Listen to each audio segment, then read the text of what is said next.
All right. Thank you all so much for joining Tweens, Teens, and Technology. This is a Policy Institute program sponsored by Kaiser Permanente, and I'm Karen Howard, the Director of Policy and Advocacy at MHA, and will be facilitating today's program. We welcome our virtual and in-person attendees and look forward to your participation in the moderated discussion and answer discussion. And at this time, I'd like to introduce MHA's CEO, Schroeder Stribling, for a welcome message. And Schroeder will be followed by Keegan Lee, a high school graduate and soon-to-be college freshman at UNC Chapel Hill, who has a message for policymakers, advocates, and peers on the importance of mental health considerations in technology design. Welcome, Schroeder.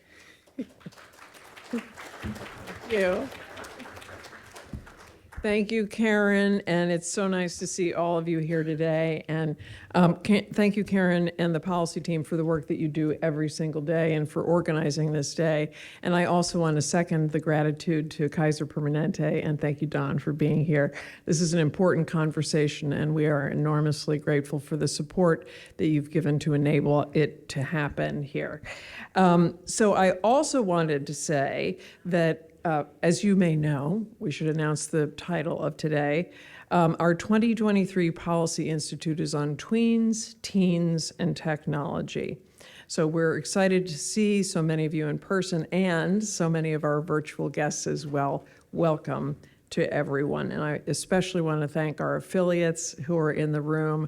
We are grateful for your advocacy every day, and we are grateful to have you here with us virtually or in person. At Mental Health America, we envision a future in which all people have equitable opportunity for mental health and well-being. All people need the vital conditions for health and safety, including access to effective, personalized, and affordable mental health care, as well as opportunities to develop resilience, find recovery and healing at the right time and at the right place. I personally spent many years leading urban community-based social services, and I'm all too familiar with thinking about the social drivers of health, but most often from a very negative perspective related to economic insecurity and systemic disadvantage. But now we have a new category of social health driver related to our modern technologies, and it is affecting us all.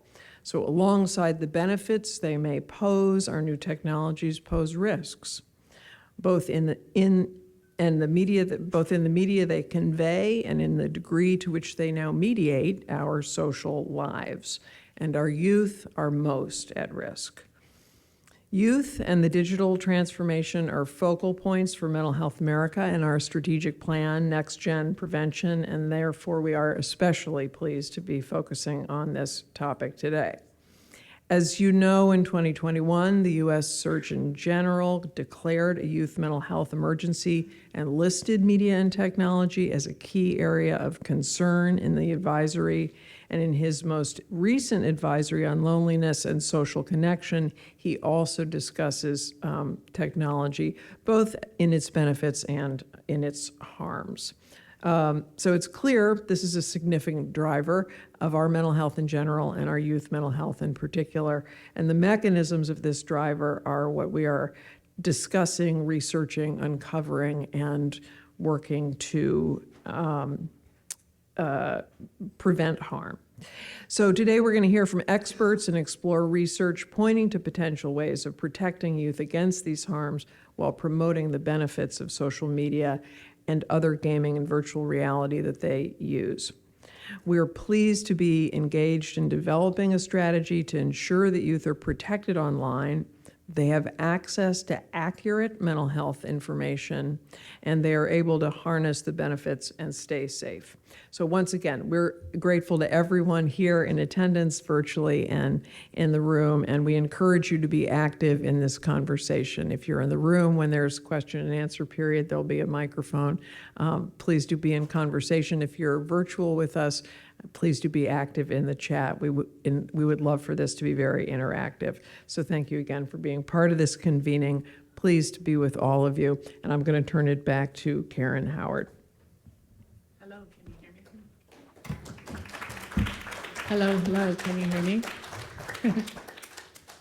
hear me? So I'm going to share a couple of data points.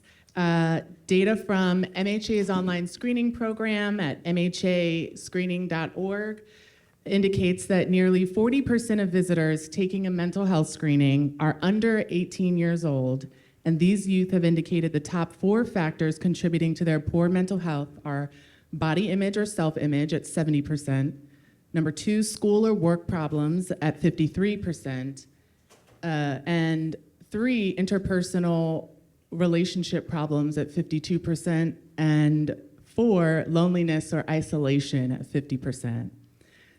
Data from the Centers for Disease Control and Prevention indicate that in 2021, nearly 1 in 3 teenage girls seriously considered suicide, attempting suicide, up nearly 60% from 2011, and more than half of LGBTQ+ students had recently experienced poor mental health, with more than 1 in 5 attempting suicide in the past year. SAMHSA indicated that in 2021, the most recent year of its NISDA survey, over half of children with mental health needs went untreated. And in April 2023 versus in April 2022, calls answered by the new 3-digit Suicide Prevention and Mental Health Crisis Hotline, which we know is the 988 Lifeline, increased by 52%.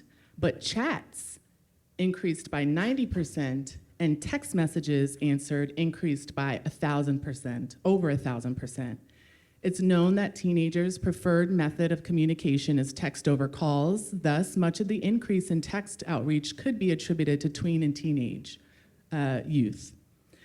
Finally, age was an important factor in the mental health impacts of internet technologies, according to a McKinsey survey of over 42,000 individuals ages 18 to 93 years old globally. And this survey determined the negative impacts of social media use were highest in the youngest generation polled. That is Generation Z, ages 18 to 24 years old. I want to leave you with those facts and invite our wonderful youth advocate, Keegan Lee, to share her perspective as a recent high school graduate and now freshman at UNC Chapel Hill. Please welcome Keegan to the stage.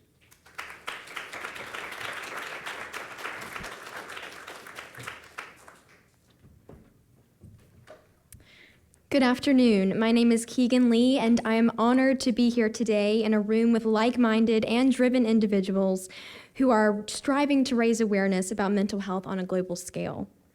I have been fortunate to work alongside brilliant minds in the field of mental health, psychology, and neuroscience to not only better understand the inner workings of the human mind, but to improve an issue that became close to my heart in the midst of the pandemic, that is the impact of technology and social media on the developing minds of Generation Z. Over the next few minutes, I plan to share suggestions for improved digital and mental wellness. But first, some context. 1,000 followers, 100 likes, 15 comments, 30 notifications. These are the numbers that invade the sensitive and emerging minds of my generation, hypnotizing them to the extent where reality is skewed and flooded with highlight reels, to the extent where self-worth is defined by the amount of people that like your post, to the extent where the true definition of human connection is redefined through the convenience of communicating through a screen. During COVID-19, I found myself constantly gravitating toward my phone to gain social gratification. My dependence on social media created an obsessive-compulsive behavior that caused a barrier in my relationships, aspirations, and perception of myself. I decided to take action and delete social media for 60 days to see what life was like without several different platforms constantly at my fingertips. During this time, I collaborated with Dr. Bilal Gandor, a professor of psychology at Elon University, to help me understand the why behind my behaviors during the cleanse. He helped me understand why I was having withdrawal from social media, why I was still having several automatic, robotic responses toward my phone, and why I consistently felt as if I needed to be stimulated and reminded of my worth through notifications. After reflecting on my time away from social media, it was as if I had gradually taken off a blindfold that allowed me to suddenly see the world for what it truly was. I was more creative, productive, and present in the moment. I developed a higher tolerance for boredom and began to identify the beauty in privacy. These things compelled me to want to show my generation and others that the physical world is where our minds should live. We must not lose the power and importance of in-person interaction. Generation Z is the first generation to be born into a world of social media. We are currently part of a decades-long experiment analyzing how our cognitive, emotional, and psychosocial development will be impacted due to digital overload and the negative effects of social media. Although the data is inconclusive, it is evident right now that the outlook is not so good. I have seen my peers pursue perfection and define it based on the number of likes or comments they receive from a post. I have seen fake news spread faster than true news. I have seen the loss of eye contact. I have seen digital communication norms extend to our in-person interactions, such as short, irritated responses. I have seen anxiety and depression manifest from a constant need for comparison. I have seen phones faced up on dinner tables, fracturing attention in a space where human connection should be the priority. I have seen how taking a picture of someone in need of assistance is suddenly more attractive and cool than actually helping them. I am concerned, but I am encouraged. I believe that big change starts small, and it has already begun here in this room. In closing, here are 3 ideas that may help you create a vision for the future of our digital world. Number 1, parents are the primary determinant as to how a child uses technology. There is no law as to when a child receives a phone. Therefore, parents must be educated on the limitations of social media and set boundaries with their children. Number 2, the school systems are incredible agents of socialization. In order to protect the youth, it is ideal that schools have a digital wellness curriculum that is used to create an environment without the distraction of screens, but the attentive focus on the instructor and the material. Number 3, it is no doubt that exposure to technology and social media have created a gap between generations X, Y, and Z. This is one aspect of the digital divide, and it has a profound impact in 3 main areas: communication, digital literacy, and global understanding of real-world issues. In order to sustain the fabric from which society functions, we must work together to bridge the gap through the power and education and collaboration in ways that inspire interactions among all ages, fostering the curiosity to continuously learn from those who are younger and older than us. Thank you.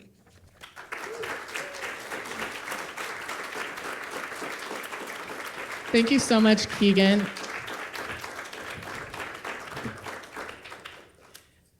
I'd now like to welcome our research panel to the stage, which will be moderated by Mitch Prinstein of American Psychological Association. Mitch, please join us. There's a step right there as well. Sure. Do you want to start? Sure. Great. Do you have a word?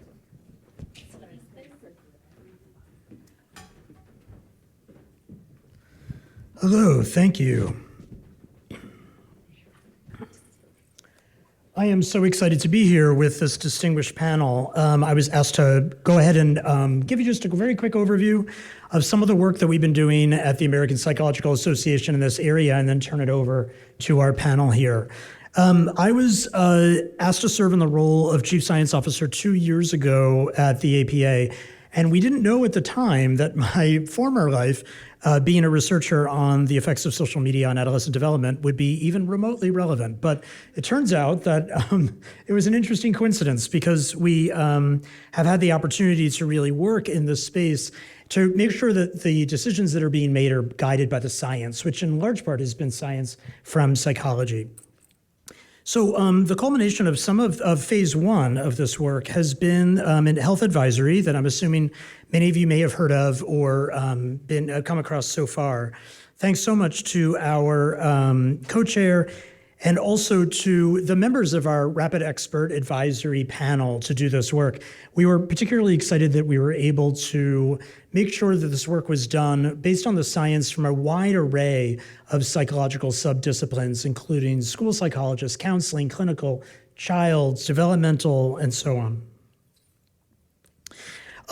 I will say in a nutshell that we based the work on a few general key assumptions. One was that social media in and of itself is not necessarily good or bad. Really, what we find in the science is that social media is a combination of several different factors.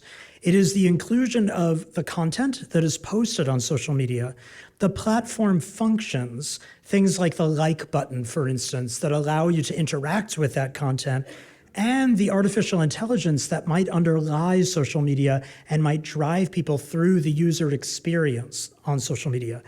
All of this interacts with an individual, and that individual can choose and select in and out of certain things, and other things they can't. They come into the online world with a set of psychological vulnerabilities and resilience factors, and those interact with the social media experience. Of course, everyone would like for us to be able to give a magic age at which social media is not okay or okay, but human development doesn't work that way, so we don't wake up on the morning of our 16th birthdays completely resilient and immune from all possible risks. So instead, we really try and emphasize the idea of the gradual and continuous development of adolescence based on a level of maturity and cognitive functioning. A very young adolescent without risk factors may be fine. A very old adolescent who's not yet fully developed and maybe has many risk factors may not be okay.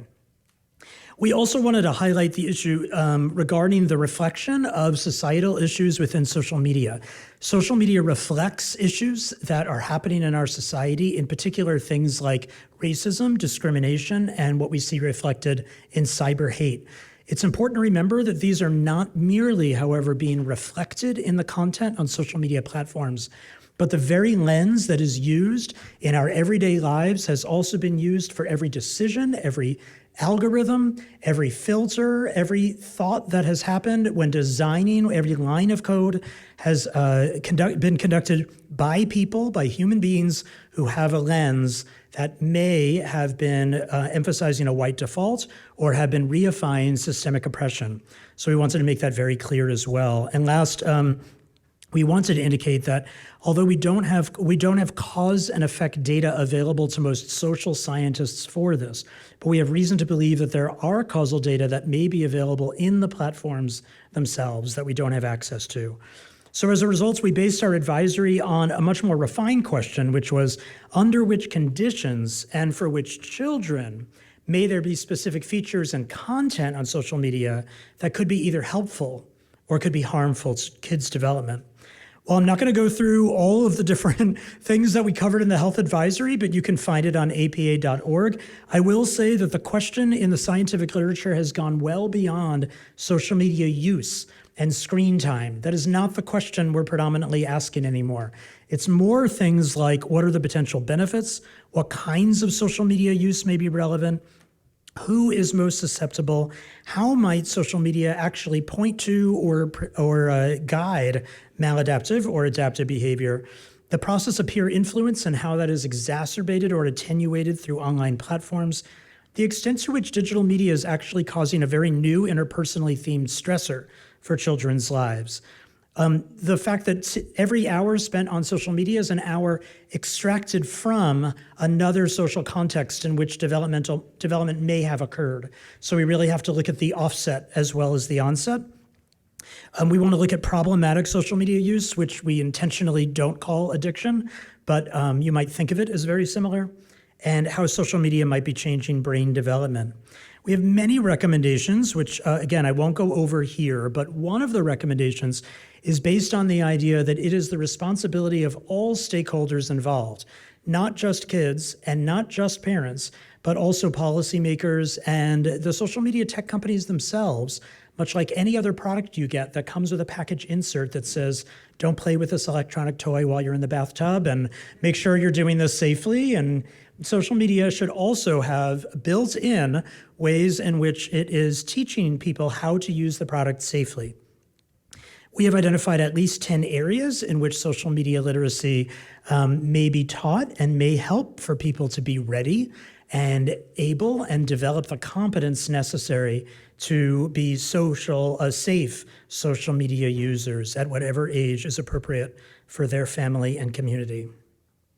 So with that overview, I direct you to apa.org for the health advisory and for a couple of direct-to-parent handouts to really help people get started with knowing how to extract meaningful information from the advisory.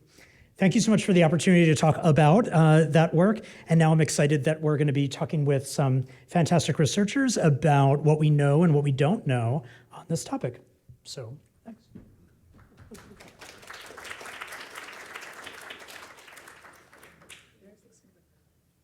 So, thank you so much. Ooh.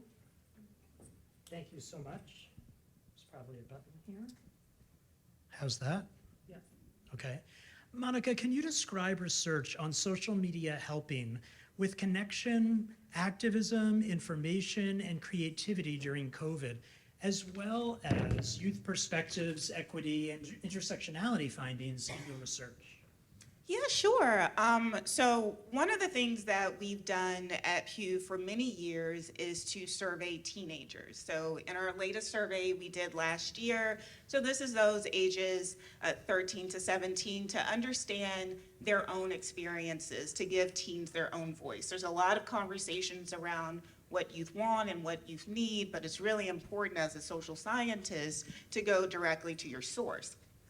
So some of the work that we did last year really wanted to look kind of beyond not just what sites teens are on, which TikTok, Snapchat, Instagram, also YouTube, which I think folks don't really talk about that one that much, but also understand what teens say are the kind of impacts that social media has on their lives. And so one of the questions that we asked teens is whether or not social media had a mostly positive effect, mostly negative, or a mix of both on themselves personally and people their age.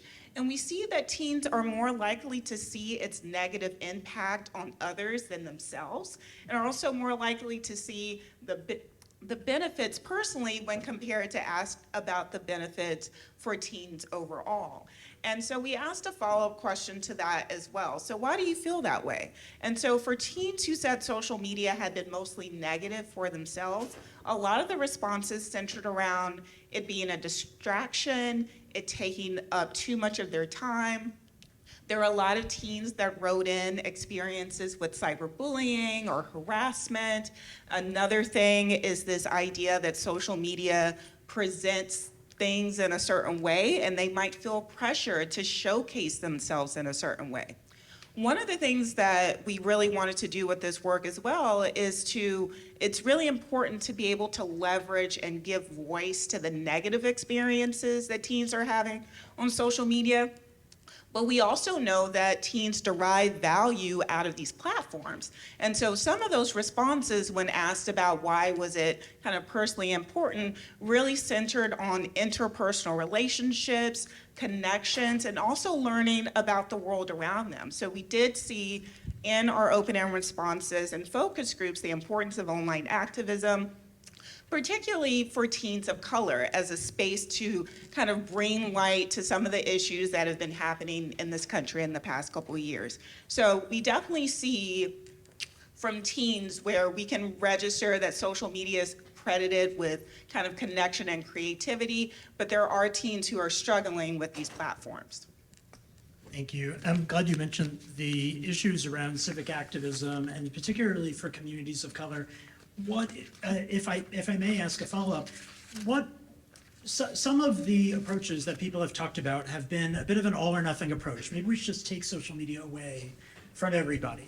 And particularly for those who may have an identity that's not shared by many in their offline environment, or maybe someone who has an identity that's maybe not shared with anyone in their own family even. What are the risks that could come from just taking social media completely away from marginalized or minoritized youth? So that's definitely something that we heard echoed in our focus group. So one teenager was Armenian, and she talked about being able to use social media to connect with others, to bring light to a history and an issue that's not rarely talked about in the media. We also see in our other work that social media can be a place for teens who maybe just don't feel like they can easily go up to talk to people. One of my favorite quotes is from a I think it was a 13-year-old boy who mentioned that he's socially awkward, and being able to make friends in person has always been a challenge, but he's really found a community online. And so in that sense, we do definitely see that kind of teens, particularly from different groups, marginalized groups, maybe who may have trouble kind of making friends, can use these platforms in ways that, in the past, they would not have the option to do so. Thank you. Hi, Earl. Dr. Turner, would you discuss some of the developmental impacts of social media content, including some of the brain and behavior changes that can occur from its use? Things like body image or self-worth changes, worsening of existing eating, depression, or sleep disorders, or even self-harm behavior. Sure. So I think in my role as a clinical psychologist, obviously I understand the impacts of how viewing things in society can impact your mood and behaviors in a lot of different ways. And I think one of the things that we know from understanding this is that the ways that teens interact with social media can impact, their brain development and how they are influenced by certain content. So you mentioned the ideas about, problematic behaviors, or a lot of people refer to like addictive behaviors. And we know like when you're using content, your brain reacts to that and you get pleasure out of it. And so I think for a lot of teens, and as was sort of highlighted earlier, that when they use these platforms, that they get enjoyment out of it, and it makes it really difficult for them to disconnect from those platforms. And so we know that in terms of looking at the research, teens spend on average about 9 hours per day on social media platforms, which is a lot. And so you can imagine that if you're spending this much time on social media, obviously you're in school for a significant amount of time. So where's the rest of this time coming from, right? So after school, they're using that time to connect socially, as others have mentioned. And it can, impact the ways that they think about themselves. There is less time to engage socially with their peers, although we know that teens do use social media as ways to stay connected, and they're using it as for the social connection, as you sort of referenced in the example that you provided. But we also know that it does impact poor self-image and concerns. And so one of the things that I've had the opportunity to do over the last year is do some consulting work with Meta and really understand how we can use social media in positive ways. And one of the things that I had an opportunity to do was work with their Wellbeing Creator Collective, where we work with creators to see what type of content that they were sharing, how teens interacted with that content, and obviously understanding how that might potentially impact their sort of mood and behaviors and cognitively as well. And one of the things that we noted from that, obviously I can only talk about certain specifics of that data, but one of the things that we did learn was that there are certain things that resonated most often with teens. One of those was around mental health and coping. So really understanding what are the ways that they can engage in stress reduction, what are the ways that they deal with emotional struggle. So I think when content creators are talking about their own experiences with eating disorders or other types of emotional concerns, that when you have that spin about what they did to also cope with those things, that teens find that as being really helpful in those spaces. We also noted as a theme that self-care was another thing that popped up or resonated with teens most often. So how do you engage in self-care practices, but also a huge focus on beauty. So we know that advertisers are using social media as ways to market sort of beauty products, and so that can also be something that could potentially negatively impact teens, especially girls.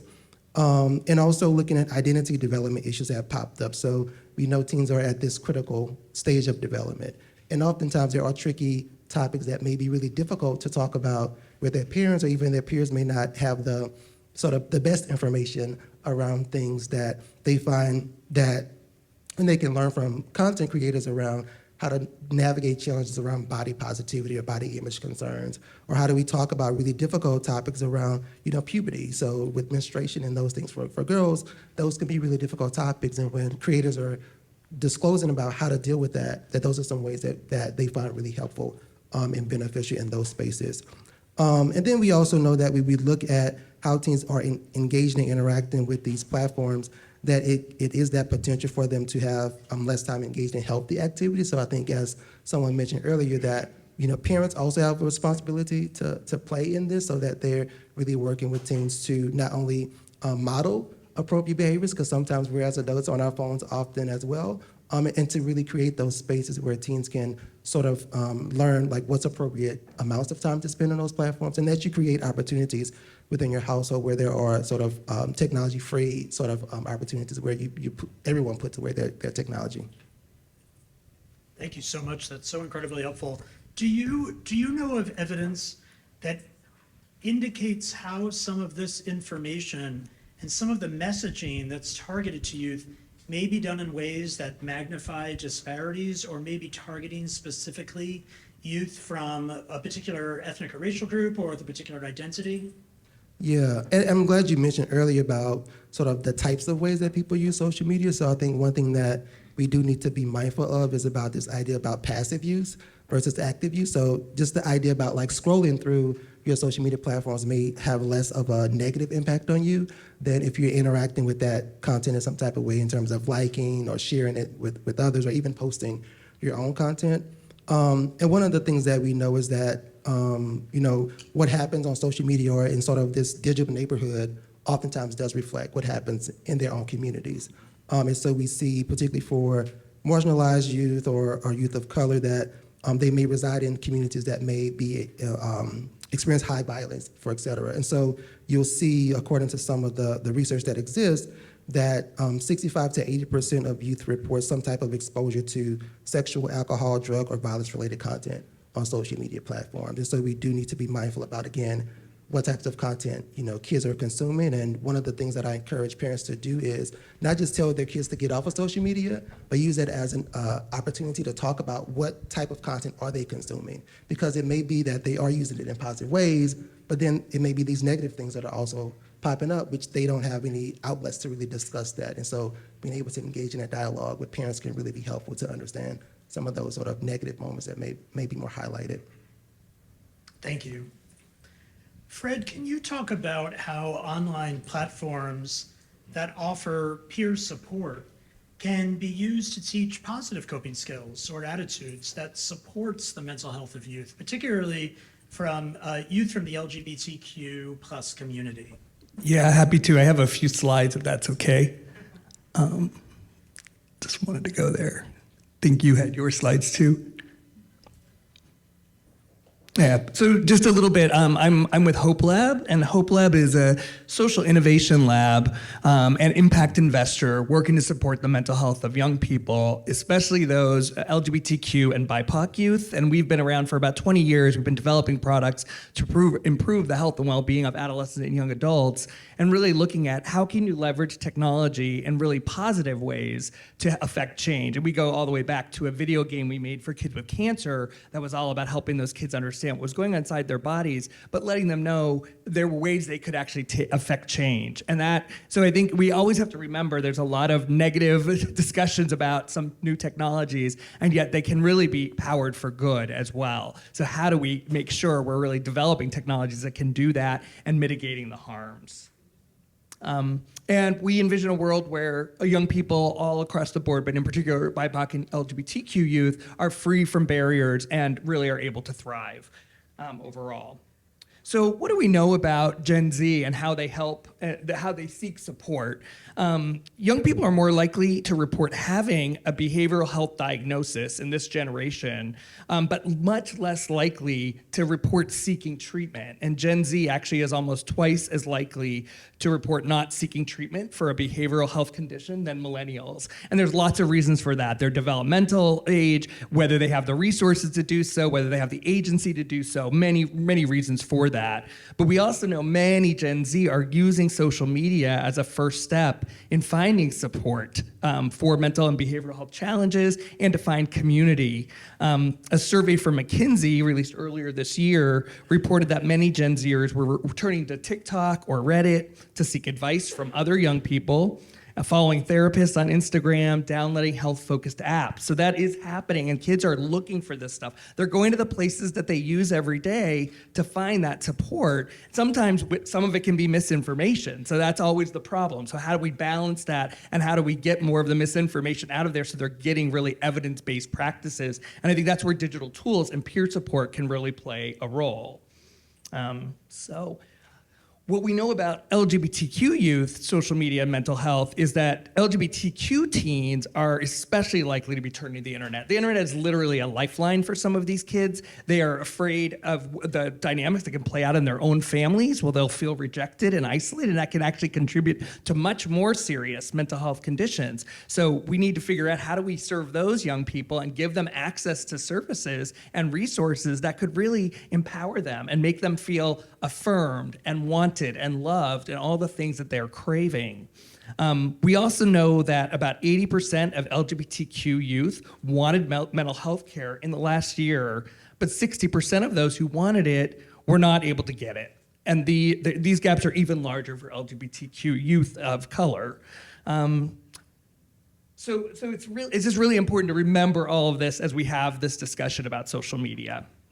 So we did some survey work as well on LGBTQ youth and what they're looking for. And what we found in this survey that we did, that LGBTQ youth were much more likely to say social media is very important to them in terms of expressing themselves creatively, getting inspiration from others, getting support and advice when needed, and feeling less alone. That LGBTQ youth are particularly looking to social media to help support that in their lives.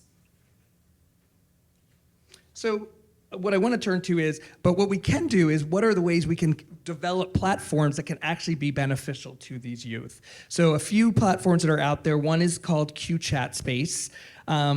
It's a peer support platform that's run by a collaboration of Centerlink, Planned Parenthood, and PFLAG, and it's a live chat-based discussion group for queer and questioning teens ages 13 to 19.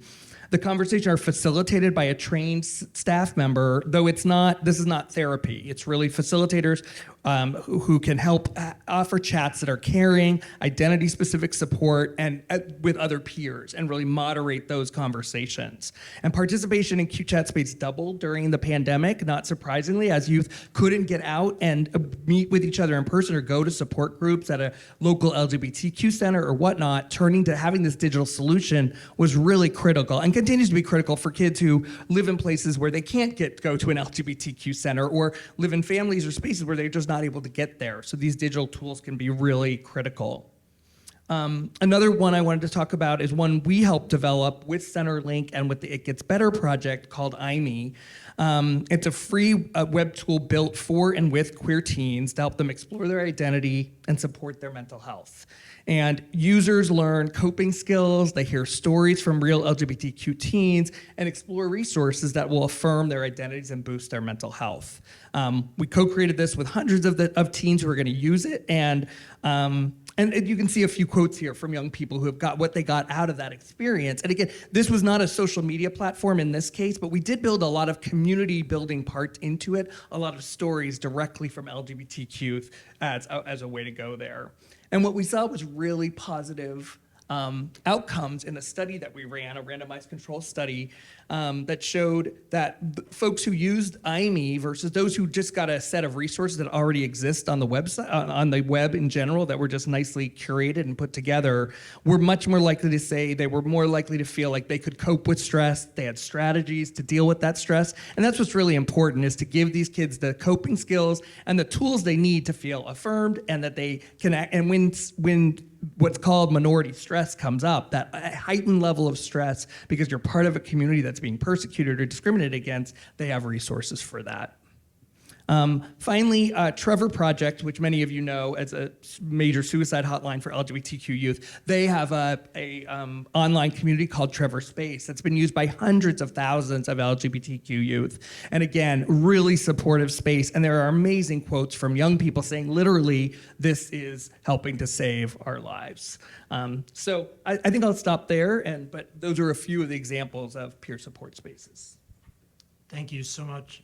You know, I'm not sure in conversations with folks in policy or media that people always fully appreciate the constructs of minority stress and just why it is that there is a need to discuss, process, gain support from others with a similar identity or an ally because of things that are happening in the offline world or in the worlds where one might be one of few people. who possess that identity. Can you say more about the kinds of examples of minority stress that this is so critical for? Yeah, I mean, everything from rejection, fear of rejection, concealment, feeling like you need to hide because you're just so afraid, trying to fit in at all costs, not being your authentic self, and feeling like you're having to submerge that. And then that creates the internalized stigma that you yourself start to believe the very things that are being said about you that you're hearing from society or from religion or from family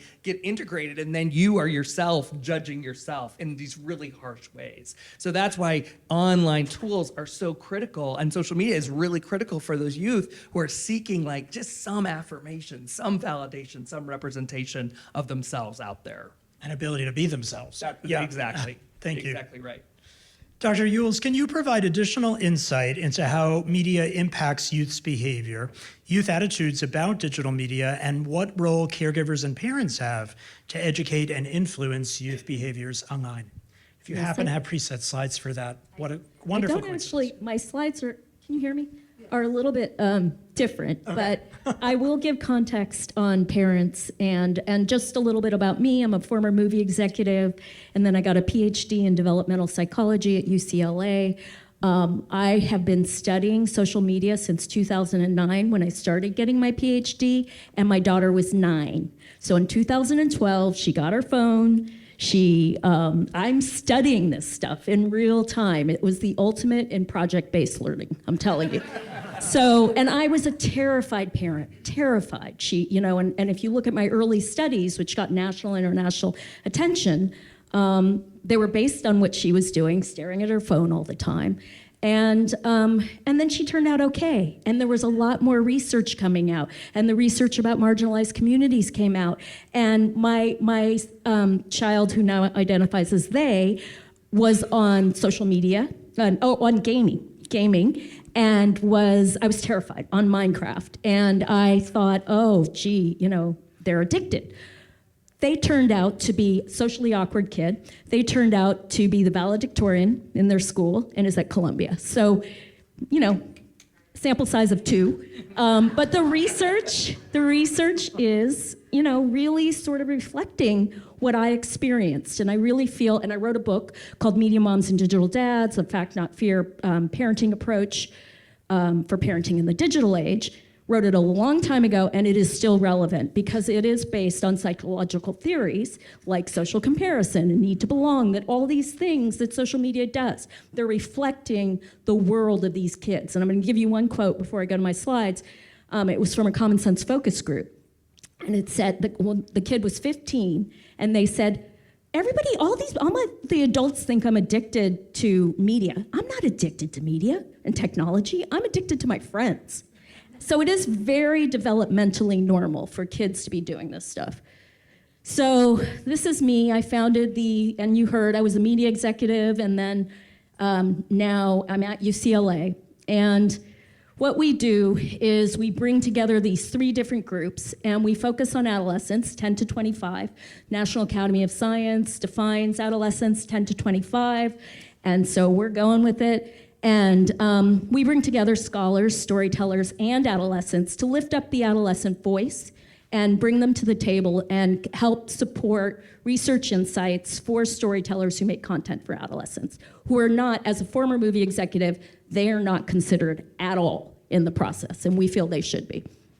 That's our team. We have many, many people. We have fellows. I'm incredibly lucky. We work with YouTube, Disney, Hope Lab, many, many, many, many, many people. Lego, and we are finding a lot of reception from industry to our messages around authentically inclusive representation and mental health. And we've been studying this for a while. And I can say to you that we did a study where we found that 92% of teens, after watching a popular television program, did this with Dr. Megan Moreno, actually, they looked for information about mental health online after watching this show, and it was about mental health. 88% had conversations with adults. Half of those adults were parents. Shocking, right? You're like, so we believe media can be, and these storytelling mechanisms and narrative can be a way to inspire them, to reflect themselves, and in combination with social media, perhaps there's a way to really, we're in the 20th, first century, to use these second screens, the ways that these kids, the reason they're able to do those 9 hours is they're multitasking. They're not just on, screens for 9 hours staring like that out of the school. So anyway, we believe it's a very powerful mechanism. So I'm gonna ask you guys, and I don't know if this will tape, but moral panics about media are nothing new. So this is from my book, and it's well before this, I'm sure Mitch knows this. Around the turn of the 19th century, late 1800s, parents were very worried about media. Do you know what that was? Radio? Nope. Telegraph. Nope. Books. 5-cent novels. I found this. They were very worried that these boys were going to the library. Okay? And Jane Austen for girls. Okay? Seriously, this happens all of the time. And as you see, this is a study we did, and we're repeating it this year. This is kind of a little bit out of whack, but I'll go with it. But you can see that they're finding that that media is important to them. Sorry, that was a little out of sequence. So media is always a scapegoat. And you saw that, right? So Time Magazine, every year there is some story about something being bad. Books, computers, video games are all ruining everything. Then it gets connected to video games. And, The Atlantic published something in 2017 that really started this whole conversation. And actually, they just published, and I hope you'll all read it. I tweeted about it. And it was written by Hannah Rosen today, and it's all about sort of the history of the research on this and where we are today, which is not really at a conclusive point. It's a really, really good article by Hannah Rosen. Okay, sorry. Am I going backwards? I did. So we think about shifting the conversation because we are very much in this protectionism world, adult, top down, not bringing teens to the table. This is happening in Hollywood. It's happening with social media. It's happening everywhere. And diverse teens, not, because we need to bring teens from all over and worldwide. And switching it to a world of empowerment, because there are a lot of positive things this does. And thinking about the positive as well as the negative, being balanced. I can tell you, I, as a parent, was terrified. As I said, I was very negative. And then I realized, it's not as bad as I thought it was. I mean, think about all the things these kids are dealing with, climate change, school shootings, homelessness, racism. I mean, they are exposed to things, and social media is exposing them to these things. So they're getting more news thrown at them than ever before, and I definitely think that's a little hard, but let's use it to help them and empower them, because they're also using it for great things. Thank you.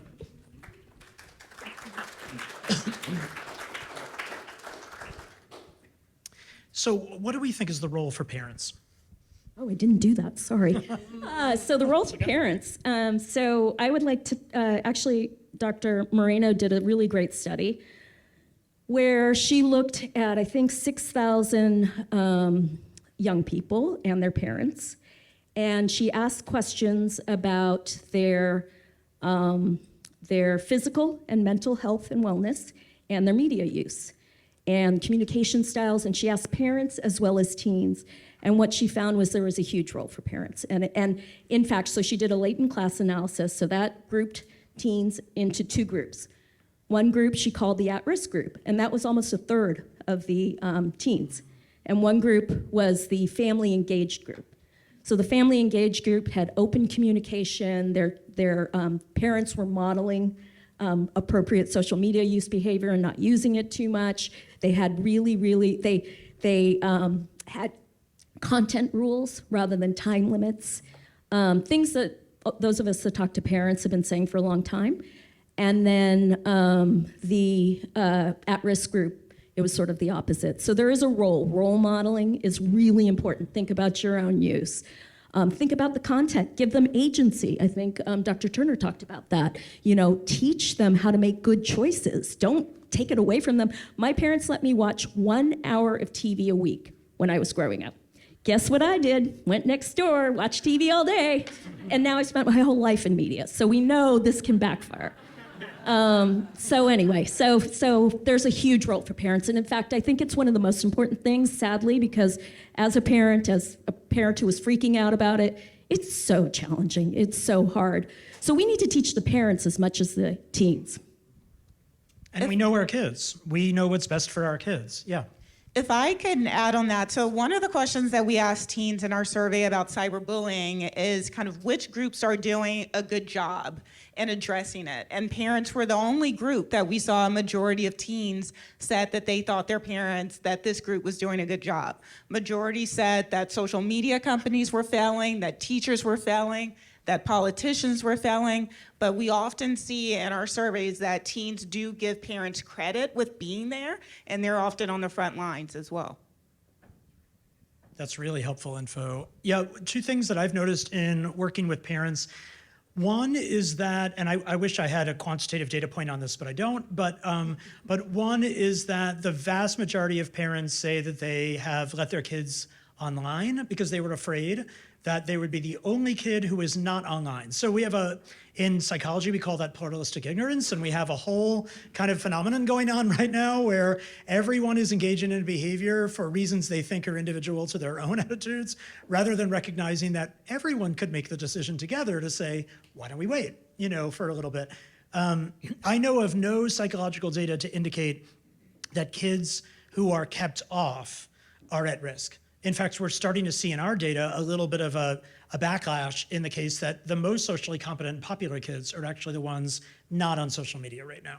So it's interesting. I think that it's great for kids and parents to make a choice that's best for them, but if there's a sense of my child will be ostracized and it's a certainty that they will be deemed socially incompetent, we just don't have scientific data to support that yet, that I know of. Does anyone? Anecdotal only. Anecdotal only, yeah. Okay, so another point that often comes up in this dialogue is the emergence of technologies that probably have been developed and launched in just the 30 minutes we've been having this conversation. It's a very fast-moving space. I'm going to mention two things: virtual reality and artificial intelligence. We don't have enough research on a lot of this yet, so we're in the unique opportunity to speculate a little bit and just say, as these things are starting to launch and develop, what would you like to see people be mindful of to have them work in the best possible way to be helpful for children?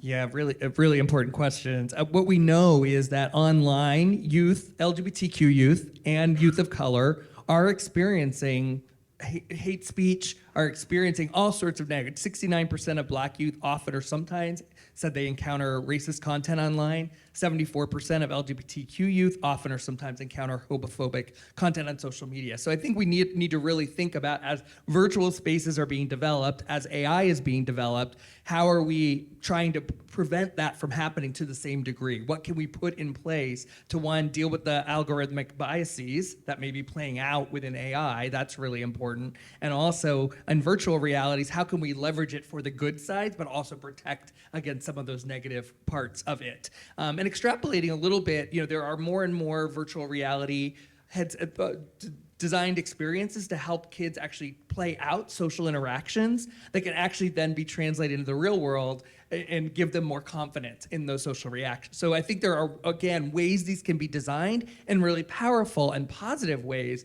but you've got to really put the intentionality behind that. You've got to put safety first. You've got to put all the considerations that we're talking about today into that and really make sure those experiences are built and that have youth at the center. And in designing these experiences, youth should be at the table working with these companies to develop these products and really think them through, both for engagement for the young person, but also what's going to best protect them as well. Yeah, I couldn't agree more. And I definitely think that we need to be working with the companies. I definitely think there's a role for government, and many companies wouldn't be where they are now if government wasn't doing what they're doing.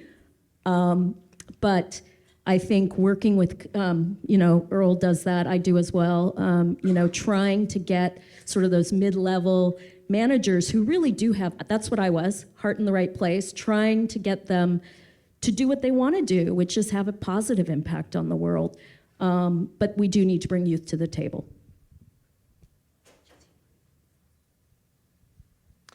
Okay, this is the time when we're switching to some Q&A from the audience, and I believe that we have at least one question ready to go. Yes. Yes. Good afternoon. I'm Alexander Allen. I am a rising junior in Montgomery County Public Schools, Maryland, and a graduate of Mental Health America's Our Future in Mind program. So my question is, what must be done to protect everyone, especially youth, from viewing posts negative to their mental health, like those promoting eating disorders or hate speech?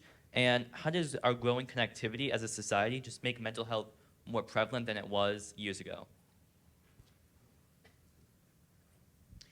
Can you say that last part again? Because there is a connection that you're making that I wanted to just clarify. You're saying our connectivity and digital media, might it be making us experience more mental health disorder? Yes. Okay, that's a good empirical question, actually. Is social media responsible for the youth mental health crisis? Is it a contributor? Is it a correlation, not a causation? That's a really interesting question that I think we've all addressed at one point or another. Curious what folks think. Yeah, I'll jump in quickly. Just I think in terms of consulting with tech companies, I think one thing to keep in mind is how do they address some of the issues around the algorithm? And I think, from my experience working with Meta, that they've tried to do better in the last couple of years around blocking certain content. So if it is around bullying, that the algorithm tries to quote unquote catch it before it actually gets out to the page. So I think blocking certain content that is harmful, bullying, focuses on self-harm behaviors, people that may be talking about sort of eating disorders or suicide, that content can be sort of blocked right away. So I think that's something that tech companies have to work harder to be able to make sure that content isn't shared as much. Yeah, and we really do know the body image issues are playing out, especially for girls, in really significant ways. And so I think the companies have an obligation to be thinking through how they can change some of the algorithms so that kids are getting content that is not forcing them to think there's a certain defined set of beauty standards or the diet culture being so prevalent. They've got to be doing a better job of thinking that through. Similarly, we know that on TikTok, kids are going online for information. They're sometimes getting really bad information from others. So how do we make sure that the companies are doing something on the back end to sort of check that information and hopefully serving up the more evidence-based, the more real information, like about ADHD and a host of other topics? And that's really important that the companies step up or be required to do so. And there's a really interesting study, and I wish I could quote the researcher, but they changed a feed in body image, and they changed the feed with different kinds of bodies for at least a week. And they found that the girls who saw that, their body image improved. So there are things companies can do. They don't have to have the algorithm just take you down a deep hole. I mean, I'm on the YouTube's Kids and Family Council. They made me watch contour videos. Have you ever watched those? Because they're trying to classify things. Oh my God. If you have to watch those things, after a while, you'll go crazy. But there are things that they can do because they're really thinking about these things, and if they think about these things. So I think working with companies and getting them and having kids at the table and getting them to think about what the algorithm is feeding these young people and how to feed them positive content. Because if you just let market forces work, it will be about selling them things. And the history of selling young people things is making girls insecure. And can we just throw self-harm into the mix there as well when we talk about body issues? In addition, I don't know if I'm going out on a big limb here to say, I just don't think there should be content online that teaches kids how to cut themselves or how to conceal that behavior from their parents. And if that's something that's being linked or driven to, that just needs to stop. What I don't know, having not be on the tech company side is there code that changes the nature of the experience that you have based on the age that you are? So does a 13-year-old or someone who says they're a 13-year-old, just have a different experience than someone who is a 70-year-old? I don't know, and I don't know whether that is done in a way that's recognizing adolescent brain development and the proliferation of oxytocin and dopamine regions, and circuitry at that particular age. Yeah, I think there's some attempts by the companies in some ways to do this, like advertising, for example, to young people. You can't do the same level of targeting of advertising that you on some of these platforms. I would say each platform is different, so which platform and what code they've involved. But there is code that has been put in place for advertising as one example, and I do think there is other kind of code that could be created for exactly what you're talking about. Some of the content. Sorry, but what I would say is like self-harm existed long before social media. So Netflix has this show called Ginny and Georgia where they're reflecting authentically, and the second season was really good, and it was all about self-harm. And if Netflix partnered with a social media company and an advocacy organization that deals with self-harm so that when a young person sees this content, maybe is thinking about it, is 13, has no idea, and they're connected to content that might support them and point them to a place that could help them. That's where I worry, like if we just say none, then you're not using the positive of this medium. Good point. There's a question here. Hi. Oh, sorry. Sorry. Hi, my name is Makana Meyer. I'm with NACBID, and I'm pushing the upper limits of Gen Z. So this is kind of a personal question that leads off of what you all were just talking about. On the advertisement side, I can't go on my phone or go on YouTube without getting advertisements for something like BetterHelp or other ways of getting treatment online. I was wondering how that's changed the landscape of mental health treatment on a protective side, or maybe as a way that opens up some more risk. I think Earl, you're clinical. I'm looking at Earl. Yeah. I was looking at me. I don't deal with the advertising side of it, so I can't directly answer that question, but I do think that, obviously tech companies make money through advertising, and so I think it is important for them to consider, like, who are the companies that they're considering, how does it impact, behaviors as it relates specifically to like mental health. And I will say I see BetterHelp too, and so they have whoever's working in their office is doing their job. So we get out their content. But I think it is important for them to really think about how to address some of the issues and really provide more resources for a variety of areas. Yeah, sort of speculating a little bit here. I don't have the research data behind me to back up some of this, but obviously, by seeing some of those ads, I do think it can help trigger, thinking about this, where I can get support, understanding that there are ways to get it in various ways. But I think for a really young person, like I'm talking now teens and tweens, they're not going to be able to use, so hopefully they're not getting those ads. I don't know if that's true or not. But even with the older kids, hopefully it's at least getting in their minds. But then there's questions about the quality of those services and what exactly is happening with the number of patients those clinicians are having to see. So I think there's all of that is sort of actively in discussion and debate right now. And I think there's probably going to be more and more research on that in the coming years as we learn more. And I think some of that research is really starting, or needs to, dig into whether what is being offered by some of these platforms is evidence-based treatment that we know has a good chance of working, or if it might not be evidence-based treatment, which we know might not work or might actually cause some harm. So there's some question about whether the increased availability and easy access to mental health treatment is all good or maybe not so good, depending on what kind of treatment they're providing. The last thing I just want to say, I think this also speaks to us having more access to the actual data that tech companies have, so that researchers could look at this very question for young people who are being served up multiple ads about this. What's then happening for them? Like there's ways that data could be parsed and looked at that currently the researchers don't have access to. We have time for one more question, and I will let you decide. Okay. Or just take the mic. You have the Thanks, Brian Michael. I'm from MHA of Wisconsin. I really appreciate the conversation about what tech companies can do in their space. And I appreciate you recognizing that if it is just left to the free market, it will likely not go towards anything healthy.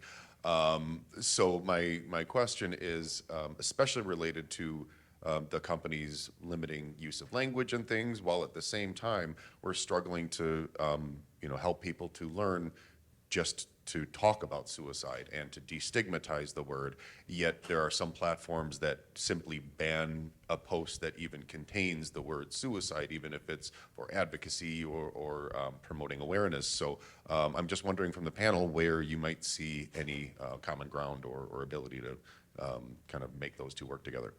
I mean, for me, it's the same thing as the self-harm. That's what I worry about, is if you ban it, it's not going to take it away, and kids aren't, they don't know where to go. So why can't we work with the companies? And we probably do need some regulation for sure. We need some big stick.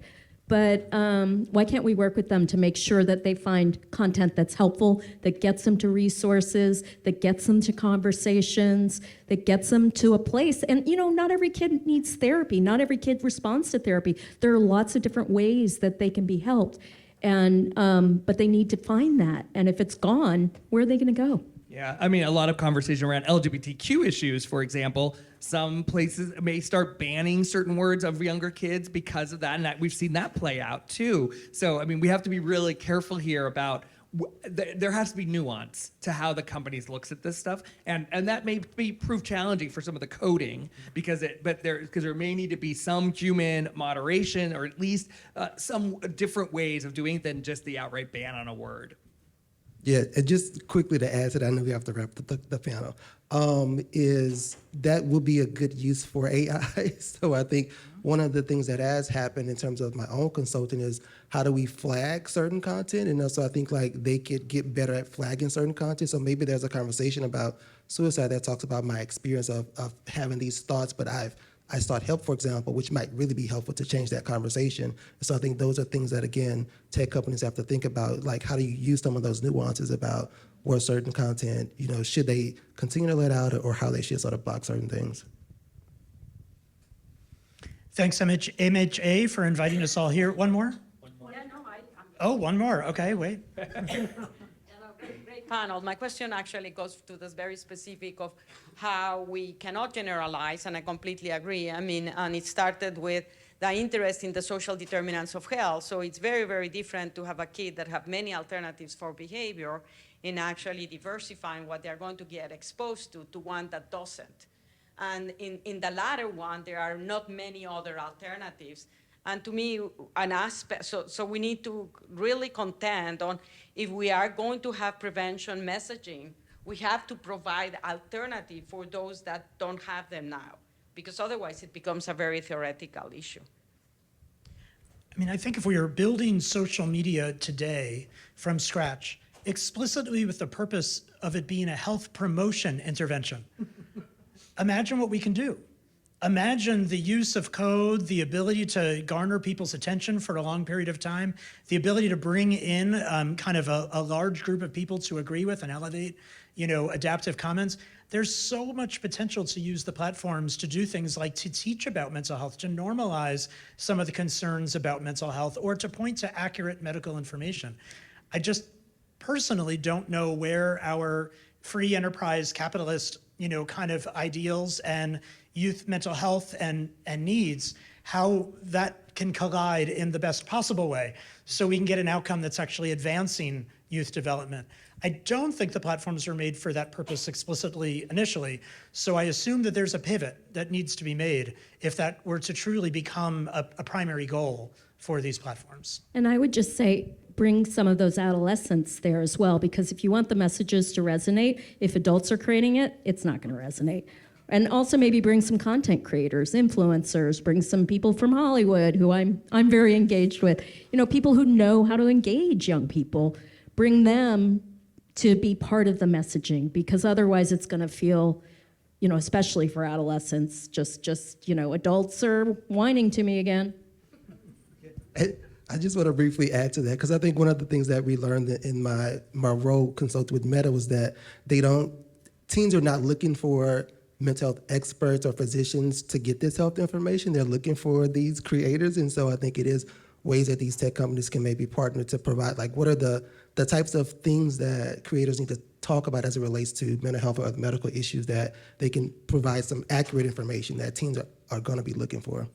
Yeah, and I don't think teens themselves should be the only people. They need to work with researchers and scientists to make sure the messaging is okay. And you know, I mean, we engage them with content creators to help them but they need to be there, because if we don't put them at the table, we just risk repeating things over and over. That was moral panics. Okay, thank you, MHA, for inviting us all here, and thanks to you for your attention.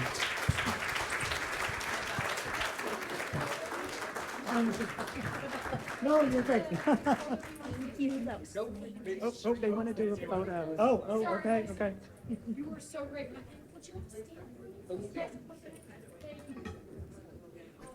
Yes, we have a 10-minute break in place, so if I'll let you guys leave after I read to you one more fact, because this came up in some of the questions. So, from the new Economics Foundation report, I Spy, today 1 in 3 internet users is a child, but they're using a digital environment that was not designed with them in mind.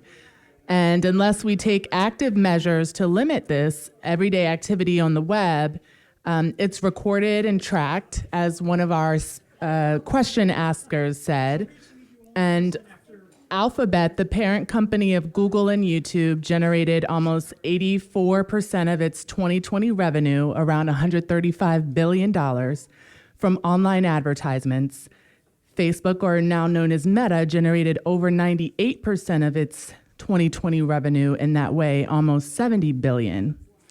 And a lot of this is, you know, advertised to young people, knowing 1 in 3 users of the internet is a child. So we certainly have work cut out for us to ensure that these are safe spaces. Please enjoy some some beverages. We will reconvene here in about 10 minutes. And we'll have our fireside chat with Dr. Nora Volko, the director of the National Institute of Drug Abuse, along with Kaiser Permanente's Don Mordecai. Thank you.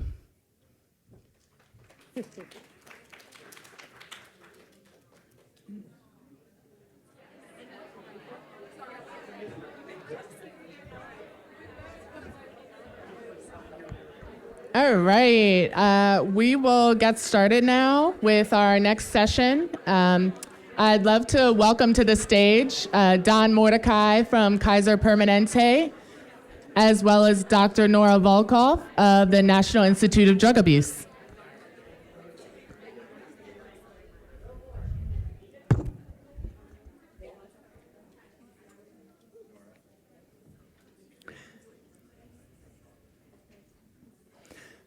Our fireside chat will begin with some introductory remarks by Dr. Volkoff, and then be followed by a campaign explanation from Don, and they'll go into a question and answer fireside chat. And towards the end of that, we will have time for questions. So please do have your questions in mind on video gaming, virtual reality, substance use prevention and early intervention, as well as the co-occurring mental health concerns. Thank you so much.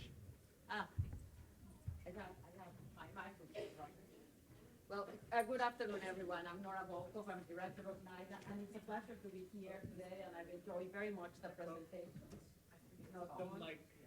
So I was just giving my name, and I was saying that I was delighted to be here because I've been enjoying the presentations and addressing, I think, something that is very, very complex and yet actually has just taken us without really, in a way, understanding it. And so now we're saying, well, how is it influencing our everyday activities? And in particular, we're concerned about children and adolescents. So I was thinking the presentation on saying how easy it is sometimes to point fingers and try to sort of say, well, all of the distress that teenagers are experiencing is because of social media, because it's very good, it feels very good to find someone to blame. And I do think that at the same time, we have to realize the context in which these things are happening. I mean, we are seeing a significant rise in suicide among teenagers. And this is very concerning, and it has basically had been going down, and then during the COVID pandemic, basically just started to rise. And the COVID pandemic was extraordinarily stressful, and it changed a lot of patterns. And it's also clear that some teenagers are much more negatively affected than others. And so we've been very proactive as a research agency to try to understand how teenagers were actually experiencing the stress from the COVID pandemic. And also we've been monitoring their use of social media and actually doing studies to look at how their brain changes and seeing how social media or other spend time on screen influences them. And there's no black and white answers, nor there's just one way of going. And it's clear that those teenagers that come from basically stress environments for families where the parents were stressed during the COVID pandemic were the ones that were suffering the most. And similarly, as it relates to the use of social media, and that's why I was asking the whole question before, I mean, teenagers that have a social support system that enables them to buffer multiple things are going to be doing much better when they use social media than those that really don't have anything else, and the parents are working double shifts and no one is taking care of them and they're in a very poor school. So the consequences are actually obviously how these issues affect mental health are really important, and we need to study them. And absolutely we need to study the effects of social media in terms of how does it influences how we interact with one another, because social interaction are one of the most powerful drivers of the complexity of the human development. And in fact, we make that statement that in fact, one of the reasons why there is this distinction between primates, non-human primates and humans, that the acceleration on the way that our brain became more and more complex was driven by the challenges of the complex social systems that we have. So when we're dealing with social media and you're removing other types of social interactions, how does that influence? It's extraordinarily important. But I did want to show a slide, because Anne Rancourt, who's sitting up here, said, Nora, show this slide, and I'm a very obedient person. So I'm to show the slide and actually note that I'm an obedient person. Yes? I think they're wanting you to hold the mic a little closer. Okay, sorry, I apologize. I am obedient, you know? Very good. Yes, of course, I am. And this slide shows something that has left us extremely worried, but actually indicates exactly why these discussions that we're right now having regarding mental health of teenagers, particularly as they're emerging from the COVID pandemic, is something that we need to pay very close attention to in order to be able to provide systems and structures that can help them. This data that you see here is the overdose mortality among teenagers, and that's 15 to 19 years of age. Teenagers actually basically have very, very low rates of death from overdoses. However, that changed dramatically in the transition from 2019 to 2020, which is the COVID pandemic. And what happened there, of course, was the social isolation and the stress associated with the uncertainties. And this is what we have. And this is the latest data, because we were hoping that as the COVID pandemic restrictions were removed, and in 2021, most schools were back into operations, that they will go back to where they were. And what this slide is showing is that they don't. And so you see it also different for males than females, for boys and girls. Boys have much higher rates of overdose mortality than girls. Also illustrating that as we are discussing the challenges on mental health, we're seeing significant differences on the patterns that they are going to be expressing these behaviors. And for example, we do know, and also tracking, that suicidal thinking tends to be much more prevalent among girls than among boys, even though the rate of success is greater for males than for females if they commit suicide. And so this is to illustrate, just to say we have a serious problem of mental health as we're emerging from the COVID pandemic, and to say that some individuals, some teenagers, are going to be much more vulnerable than others. For us at the National Institute on Drug Abuse, we're very interested in understanding how these patterns of behavior are actually influencing drug taking. And you can say, okay, this reflects that these teenagers are taking fentanyl and heroin. No, it's not. Teenagers have the lowest rates of illicit drug use that we have been monitoring for decades. But they do, and they don't take heroin. I mean, very, very, very low rates of fentanyl. What they do take, and I think that this is another aspect that we need to be aware of, are psychotherapeutics. So teenagers, for example, favor things like stimulant medications like Adderall or Ritalin, which they may use not necessarily to get high, but because they want to study and prepare the night before. Or they may favor an opioid analgesic like Vicodin because they may mix it with alcohol in a party to get high. And the same thing with benzodiazepines.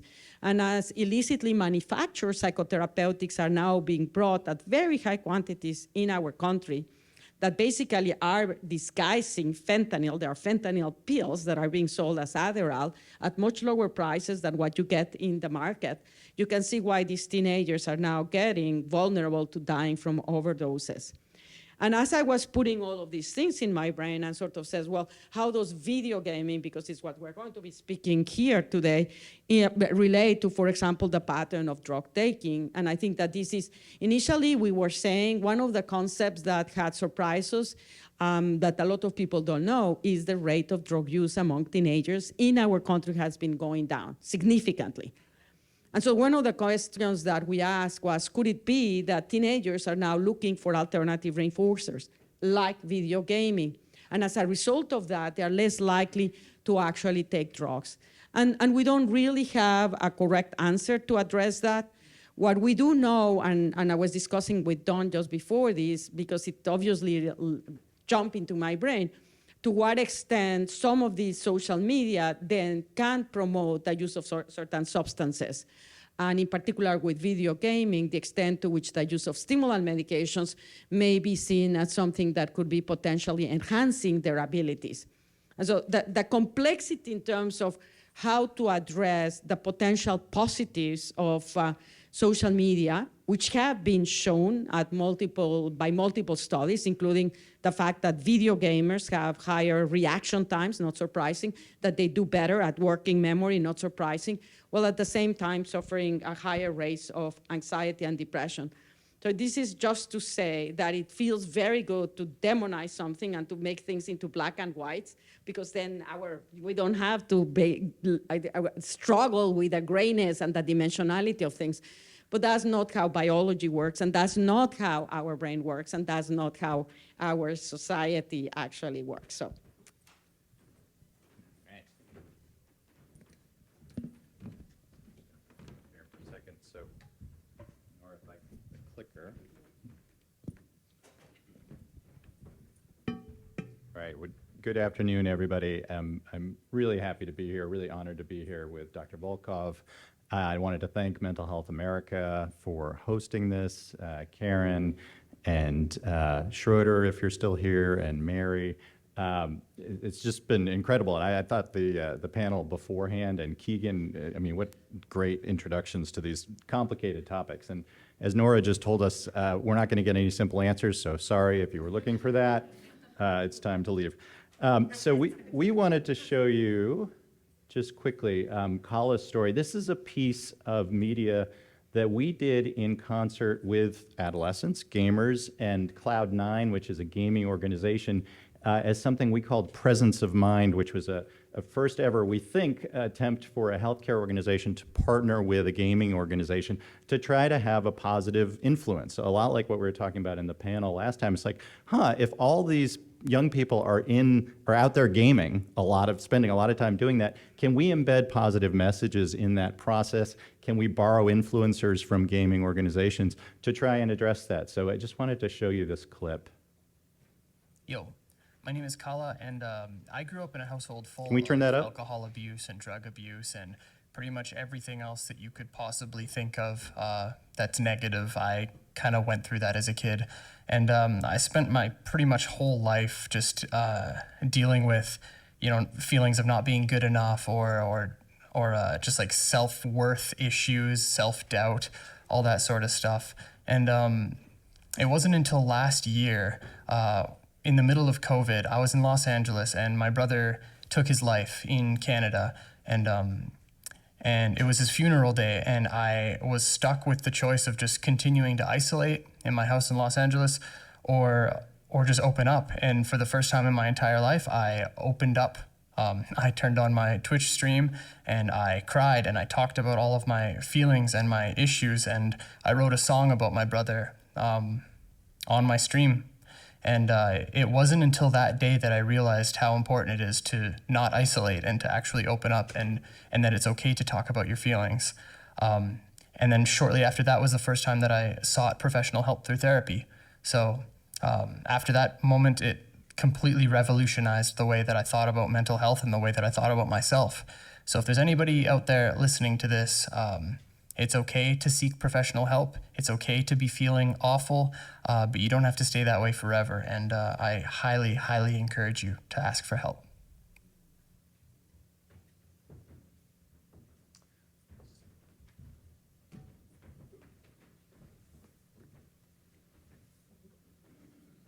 All right, I got a mic.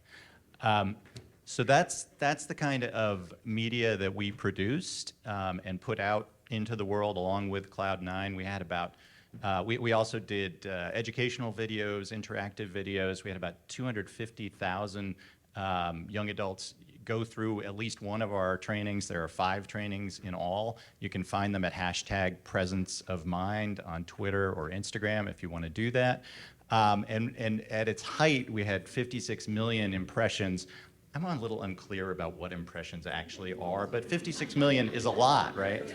That we were, we were connecting, and I think I was speaking with Yalda that, the importance of connecting with youth through youth is huge. So we also did an analysis of that. It was published in the New England Journal of Medicine Catalyst about, well, did you have any effect? And we looked at youth and young adults who had seen this media versus those who hadn't. And they did express a greater understanding of mental health issues. And they also felt like the gaming industry was being more responsive to mental health conditions. So we were pretty pleased with that. We think there's a lot more potential here. The panel before us talked about the potential at this nexus of social media and entertainment and reaching out to kids. So we were excited to bring that to all of you. Now, though, I want to switch to talk to Nora and do some fireside chat. I don't know where our fire is, but here we are. I mean, first of all, like I said, it's an honor to speak to you. And we know that social media, as we've heard, it's complicated, right? There are positive aspects to social media. There are negative aspects to social media. And I think the Surgeon General maybe said it best about 2 weeks ago in his report on social media, where he said, we don't know enough to know whether it's safe for our kids and children. Now, he wasn't talking specifically about gaming. He was talking about social media. But they are at an intersection, right? As you may know, if you have children, or those of you who have children who game, they socialize a lot through the gaming. So I sort of think of gaming as a form of social media myself. So there are positive aspects, there are negative aspects, but all kids are using it. About 2/3 say they use it every day, 1/3 say they use it almost constantly. And yet when you ask kids themselves, most of them will say it's a negative impact on them.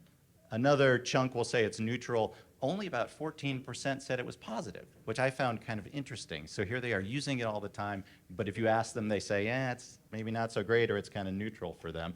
And parents are really struggling with it. About 70% said it made their lives harder as parents. So with that, I want to kick off into some questions for you, Nora. The new research that you talked about, which talks about the positive aspects of gaming, right? Improved cognition, response, things like that, kind of flies in the face of years, maybe decades of research that suggested a negative aspect. How do you weigh those two when you think about the ABCD research and the history of negative research about aggression, things like that? I think that they are not contradictory in a way, because you can have in the same person positive, beneficial, and negative. So what you know is the brain is extraordinarily neuroplastic, and one of the ways that they teach you to learn something, to master something, is repeated. So when you are video gaming, what you are doing is, these are extraordinarily complex, and you need to be fully attentive, observing the space that moves in very complex ways. And you have to keep that in track in mind. That's working memory. And at the same time, you need to respond very rapidly. So it's an exercise for those particular processes. So therefore, it's not surprising that these kids are better at performing these tasks when exposed to different type of stimuli that require working memory, reaction time. We've known that all along. Taxi drivers in London, which was extremely difficult before Google Maps, have bigger hippocampi because your brain is neuroplastic and it changes. So that's that. The aspect, though, that is the question, what are they giving up when they are video gaming? And that is an aspect. Is it sufficiently reinforcing to address their needs? And we know that one of the issues that is very important for our well-being is social connectedness. So is the video gaming providing them sufficient social connectedness or not? And those same kids that have improved cognitive performance for some tasks have higher rates of anxiety and depression. So it is the issue that you are paying a price in this context. The question is, could we deliver the positives and minimize the negatives? So someone brought up the issue.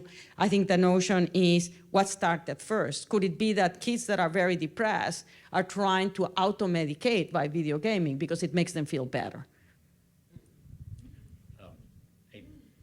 That's really interesting. And I think this is a policy institute. Am I coming through? Yeah, okay. So we're here in a policy institute. I'm a child and adolescent psychiatrist. You're a physician researcher. So, we both know that research is really important for care implications and things like that. But obviously, your research goes far beyond that. What do you want policymakers to hear from the research coming out of NIDA, for instance? What do you think they're doing well? Where do you think they could take better handoffs from the research and pay more attention? I think they need to pay more attention to what has happened historically. I think that the aspects of when you have a new reinforcer like social media, like video gaming, if you basically don't have any constraints, it can actually facilitate compulsiveness in those individuals that are most vulnerable. And we saw that very, very clearly with tobacco.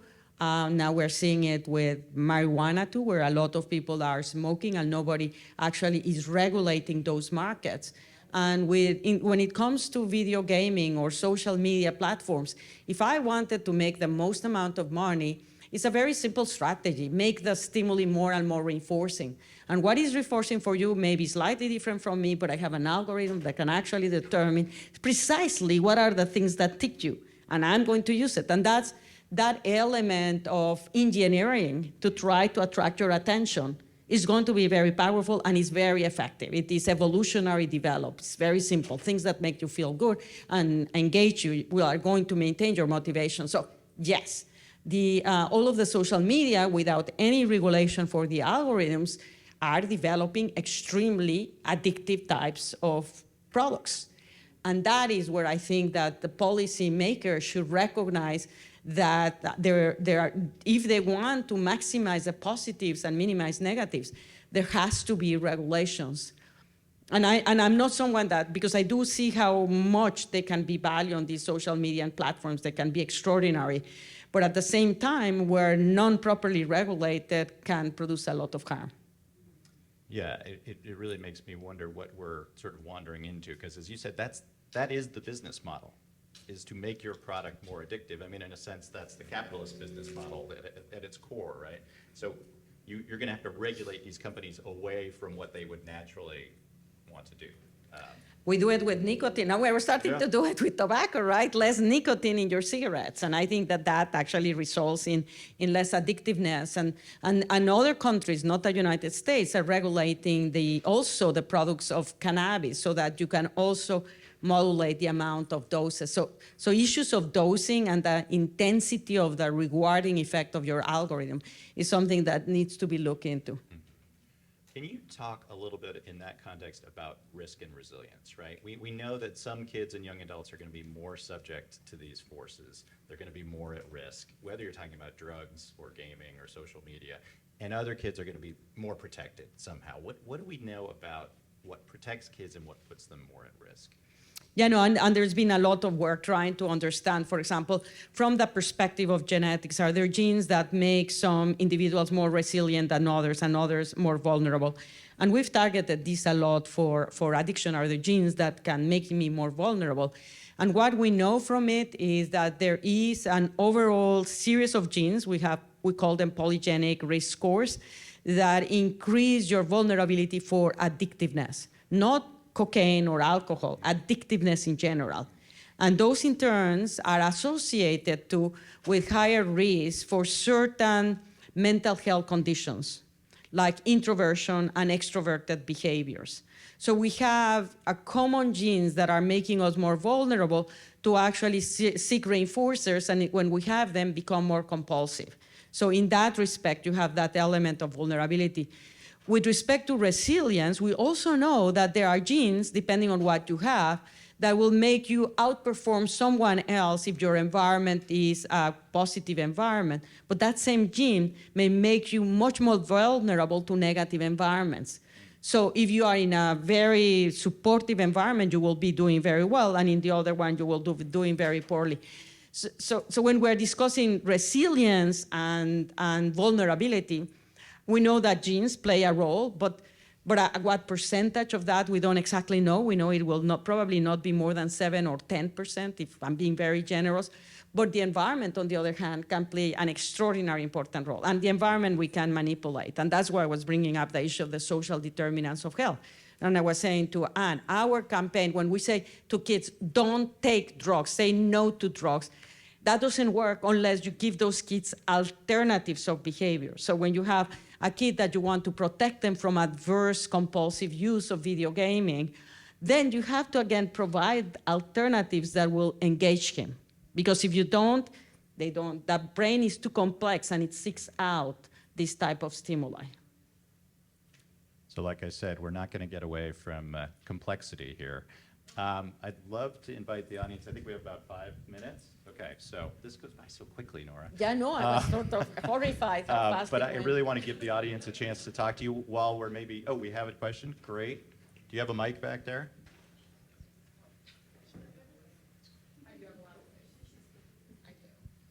Is it on?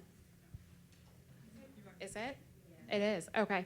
Hi, my name is Heather, and I'm a licensed clinical social worker, training background, and I'm kind of wondering if you might be able to comment on talking about algorithms, how like in the gaming industry, a lot of games are designed disproportionately by male developers. And I know that's changing a lot, like we have a lot more female developers identified, and sorry, this is now than we did before, but like 1 in 2 gamers identify as female or not male, but only 24% of them are developing games currently, and 61% of game developers are male, and how that might, how like diversity, equity, and inclusion efforts within gaming might impact some of these positive and negative mental health outcomes. Like if we have more folks working in development who aren't just male. Yeah, no, and I mean, you're putting in just your finger in the pulse. I mean, these video games are predominantly driven and mostly targeted for a male audience.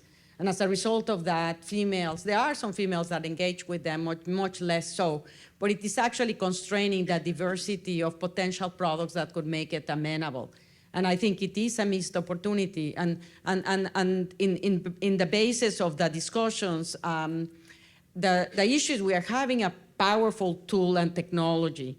How do we maximize its use so that we can improve the experiences of those teenagers or children that are using them in ways that allows them to grow? Like we can use, for example, art as a means of giving us an experience that enriches us. And with these tools, they are quite extraordinary, you think about it, and very, very immersive. But we have to go beyond that type of video gaming that is only targeting one specific demographic. So I do believe we're missing out by not opening it more. And I do hope that the industry will realize the missed opportunity. One last question? Yeah. One of the points that's been underscored is the lack of causal data that links social media and gaming to mental health outcomes. And most of the studies that have been cited today, to my understanding, correct me if I'm wrong, are mostly based in North America. So there is a valid concern. Have you seen similar trends, similar data points outside of North America, for example, in South America, Latin America, Asia, Africa? Well, for video gaming, what I can tell you from the scientific perspective is that, interestingly, most of the studies that have been done on video gaming have come from China. And in these countries and Taiwan, there has been, from the beginning, much more alert about the concept that teenagers are engaging in such a level of compulsive behavior that they actually need to be taken into treatment. And they have actually been reports of kids that died because the compulsion for playing was so intense that they stopped sleeping and they stopped eating. So it is that I do know that there is a lot of interest in multiple countries regarding what are the consequences to teenagers. And I was thinking about it in terms of, I was born in Mexico, coming from a third world country where there's an enormous amount of poverty, and the extent to which exposure to environments that are different from yours and that creates an expectation that you could have them could generate that enormous gap between what you are expecting to have and don't have. And that can lead to a lot of unhappiness. I don't know that per se has been studied. I do suspect that, again, it's going to be dependent very much on other cultural elements that come into play. But I would be surprised if it does not, in a way, put certain teenagers in a situation of distress, because they can see what others have and they are unable to reach at it. Well, it's my job to conclude, but I want to thank Nora Volkov for joining us and for all of her work for many years leading research in this area. And to thank again Mental Health America to host us. Can I just jump one thing, can. because it's just my brain jumps at things. And I was in the morning when I was reading I always read in the morning, and I was reading this paper that was using Twitter to try to predict where there's going to be overdose mortality in a community. So they are looking at the language. They are not predicting which words or what. They're just saying what language is associated with mortality from overdoses, and the word that comes out gigantic is boredom. And I want to end up with that because it is actually a reflection of, again, of lack of alternatives.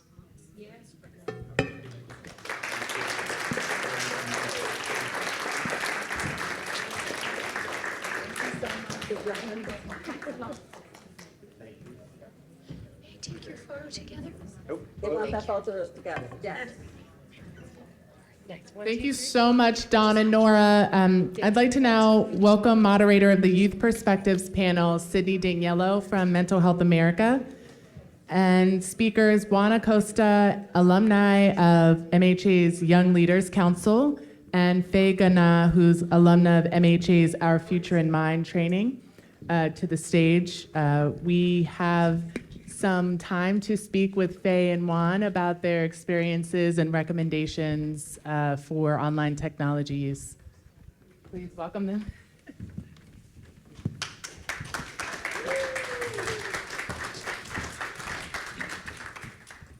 Hi, everyone. Good afternoon, and thank you all so much for joining us today. My name is Sydney Daniello, and I'm MHA's Public Policy Manager of Projects and Events.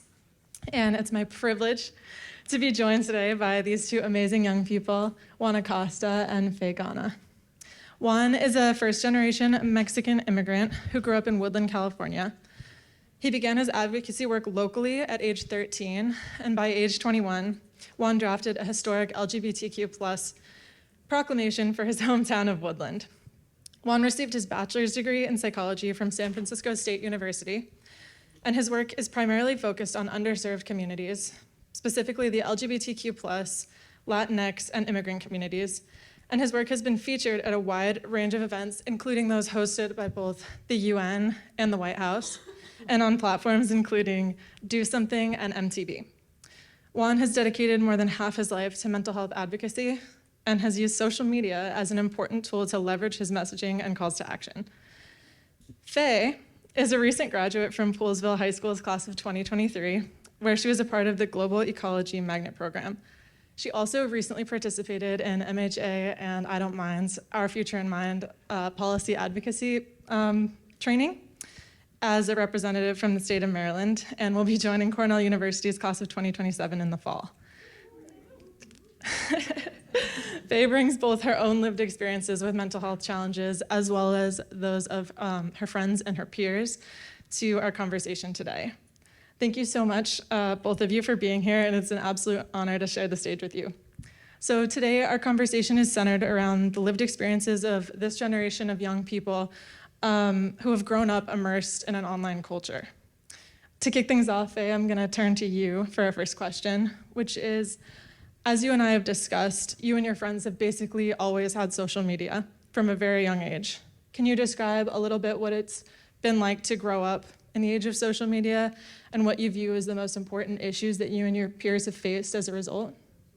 Yeah, so as somebody who's had social media since the age of 11, so has my friends and so have my siblings, the issues I've come across are a lot of negative content about mental health, body image, how self-identity. Those are what I've come across growing up. And I always saw a lot of negative connotations around these. And growing up, while I wasn't exposed to it a lot, once you start to use social media constantly, my parents were never really home, so I was always on it because it was a distraction. And social media in itself has so many ways of keeping you engaged. And as a young child, I was constantly on it for that specific reason.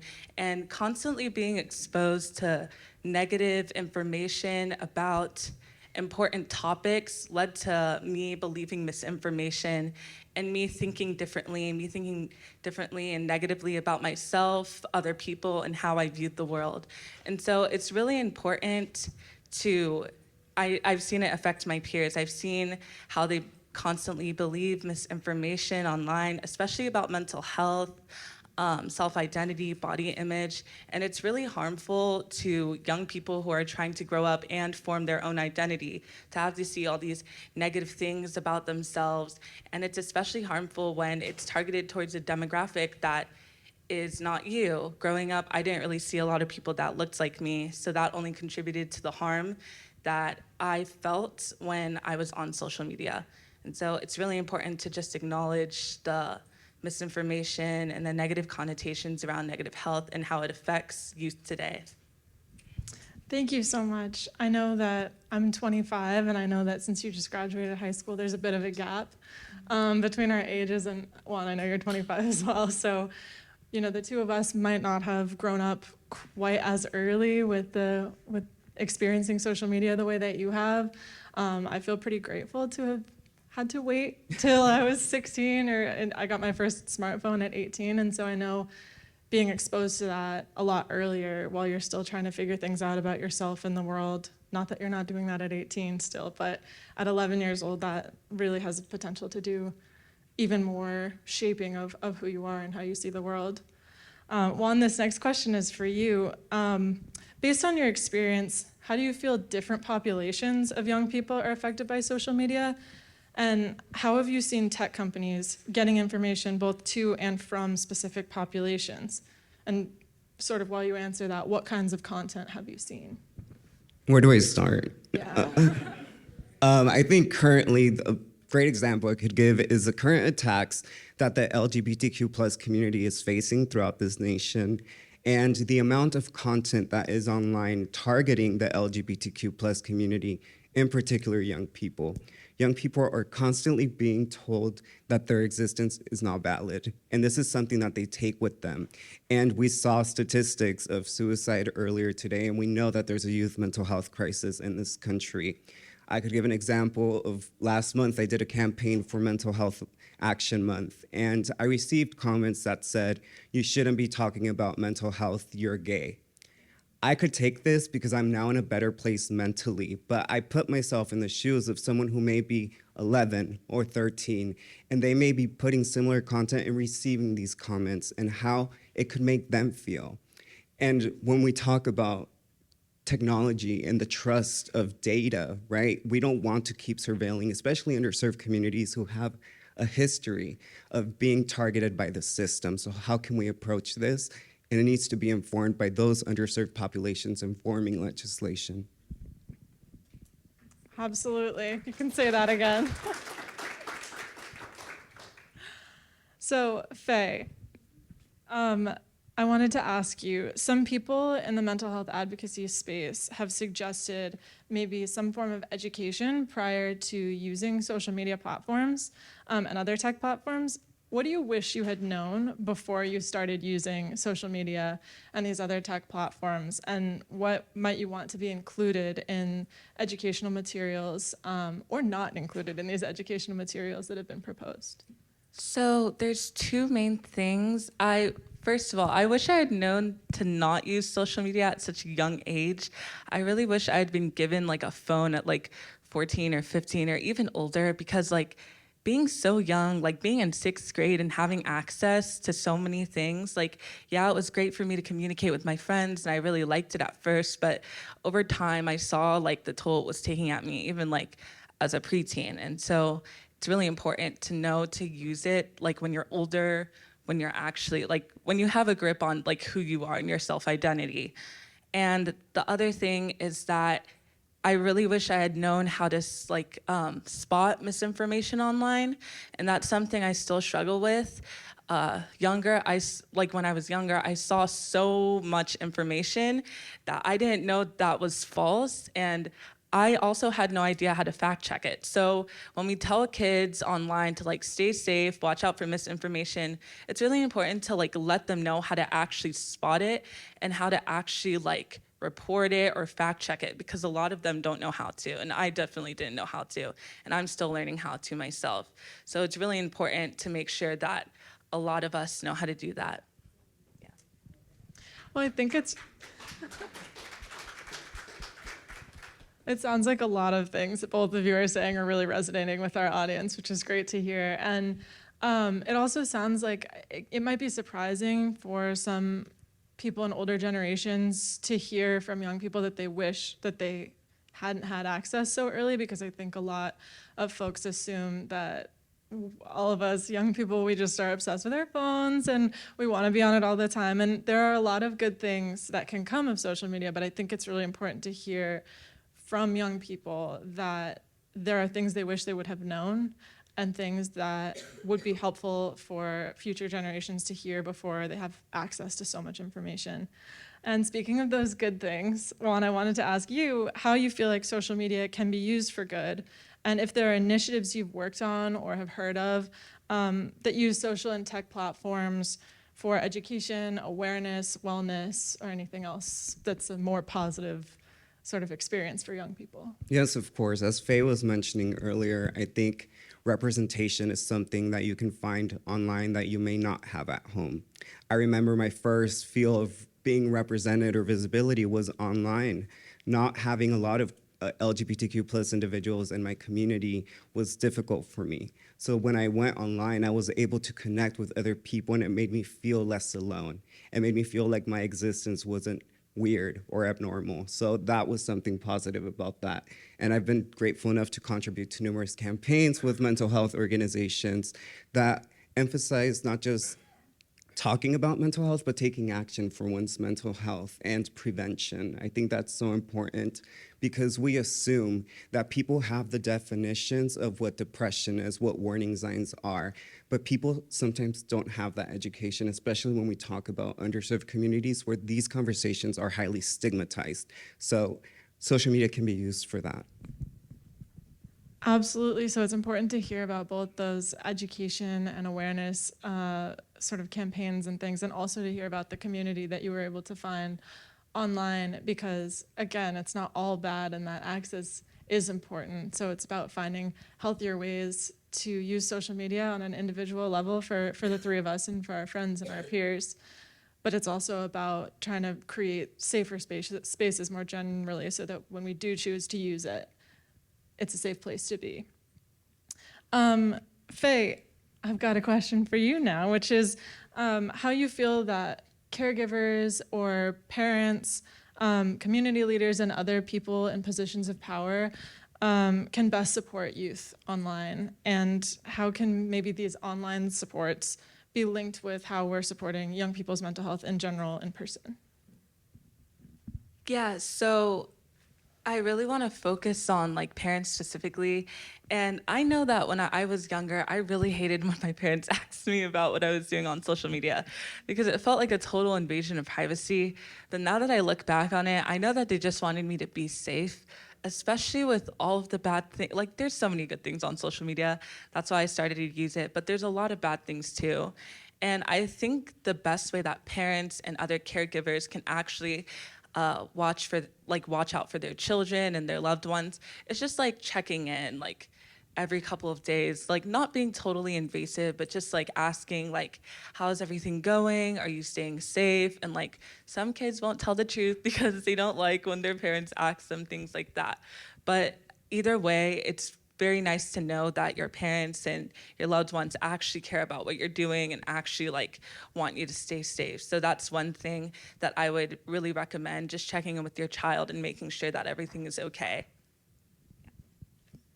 And sort of maybe if you're a parent, knowing how to use the social media platforms yourself, knowing yourself what's out there and educating, because while it may be really important for young people to learn to protect themselves, our parents have influence. That's the first person we're going to turn to in our caregivers. So hearing about how they can learn to use the apps and the platforms that we use, check in with us to see if we know about the risks, and that involves learning them yourself as a parent or a caregiver or another member of the community who interacts with young people. I want to ask you, Juan, before we close out, what you feel the biggest disconnects between young people and those in power that result in ineffective or inaccurate or out of touch policy? Well, I think we need young people to inform this legislation. We oftentimes bring young people together, make them speak, and we don't take action to what they're suggesting and listening to their needs. I think, for personally, resilience is overrated for me, for young people, because young people should not be having to be resilient all the time, especially online. There's a world that we live in where we are currently experiencing a high stress, which is a pandemic, politics, and more. And this idea that we are going to ask people to share their stories and not take action based on what they're suggesting and not bringing them to the table is not necessarily what will change this field forward. I knew that was coming. So I know that we're quickly running out of time, but I have one more question. So that's just about awareness of the sort of on-purpose nature of the design of these social media platforms. Do you feel, both of you, do you feel that you are aware, or have you been aware of many of the harms we've talked about? These harms are included in the design of these platforms on purpose, to keep you on the app, to keep you using them. Does that feel like an important motivator for your behavior if you are aware of these things, or do you feel like your peers are aware? If that's the case, does it change how you interact with social media? And if not, do you feel like making this information about some of this being by design to make money off of young people, and while your mental health declines from using social media, these companies are making money off you? Do you feel like these are important motivators for change? In just a few words, do you feel like that information determines sort of how you and your peers use social media? So I feel like for a lot of social media apps, we're seen, like people are seen more as the product, especially since like with apps like TikTok, YouTube, and Instagram. Instagram and YouTube have implemented like shorts and reels, which are designed to keep you on the app. Like myself, I'll find myself like scrolling through reels like so often, like for like an extended amount of time, because I don't realize like what I'm actually doing. And it's also just like tiny things, like little notifications that like Instagram, for example, will send you to like get you going to the app, and like Snapchat, just like it's tiny things like that in design that really like pressure you to actually like come back on the app and actually use it. Because like I feel like to companies like Facebook, we are the product, or Meta, which is what they're calling it. I feel like we're the product because they want to encourage us to keep staying on their app because that's how they make money. But yeah. I mean, it's the tell-old, right? It's a story that we all know, profit over people, and it shouldn't be that way. People engaging on social media all day, while we are more connected at our pockets, we are more disconnected as a society. And we need to bring people that awareness of what could be happening to their mental well-being, to their health, in a transparent way that holds tech companies accountable. Absolutely. So I know that the three of us could sit here and talk about this for hours at a time, but I know that we're out of time. So for now, I just want to thank you both again so much for being here and for sharing your experiences and your knowledge with us today. Thank you again.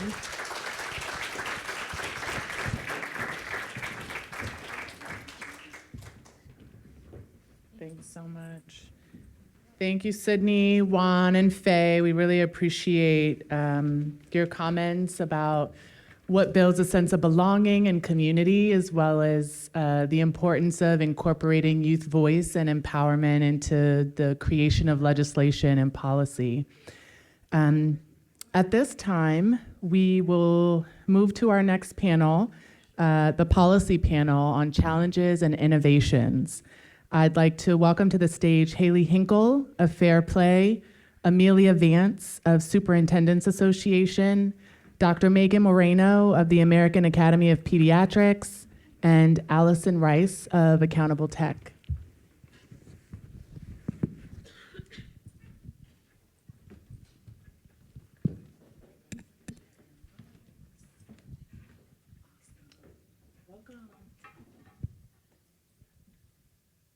Hello. All right. So I'll give a couple of minutes of opening remarks and then allow a Q&A and discussion to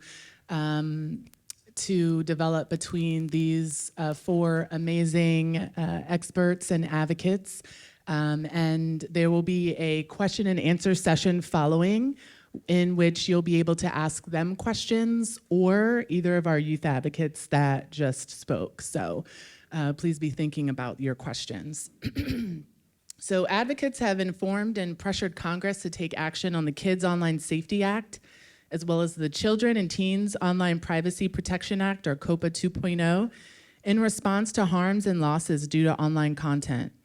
In particular, COPA 2.0 would prohibit collection of user data for youth under age 18 and expand privacy protections for those under 18. COSA, the Kids Online Safety Act, establishes a duty of care for social media companies to protect youth from exposure to certain content. These bills have been given attention in the Senate Commerce and Judiciary Committees, however, have been stalled even though youth advocates, such as MHA's 2023 Youth Advocacy Award winner Emma Lemke, who's also co-chair of the Log Off movement, have testified in favor of legislation to hold accountable big tech and make online spaces safer for minors.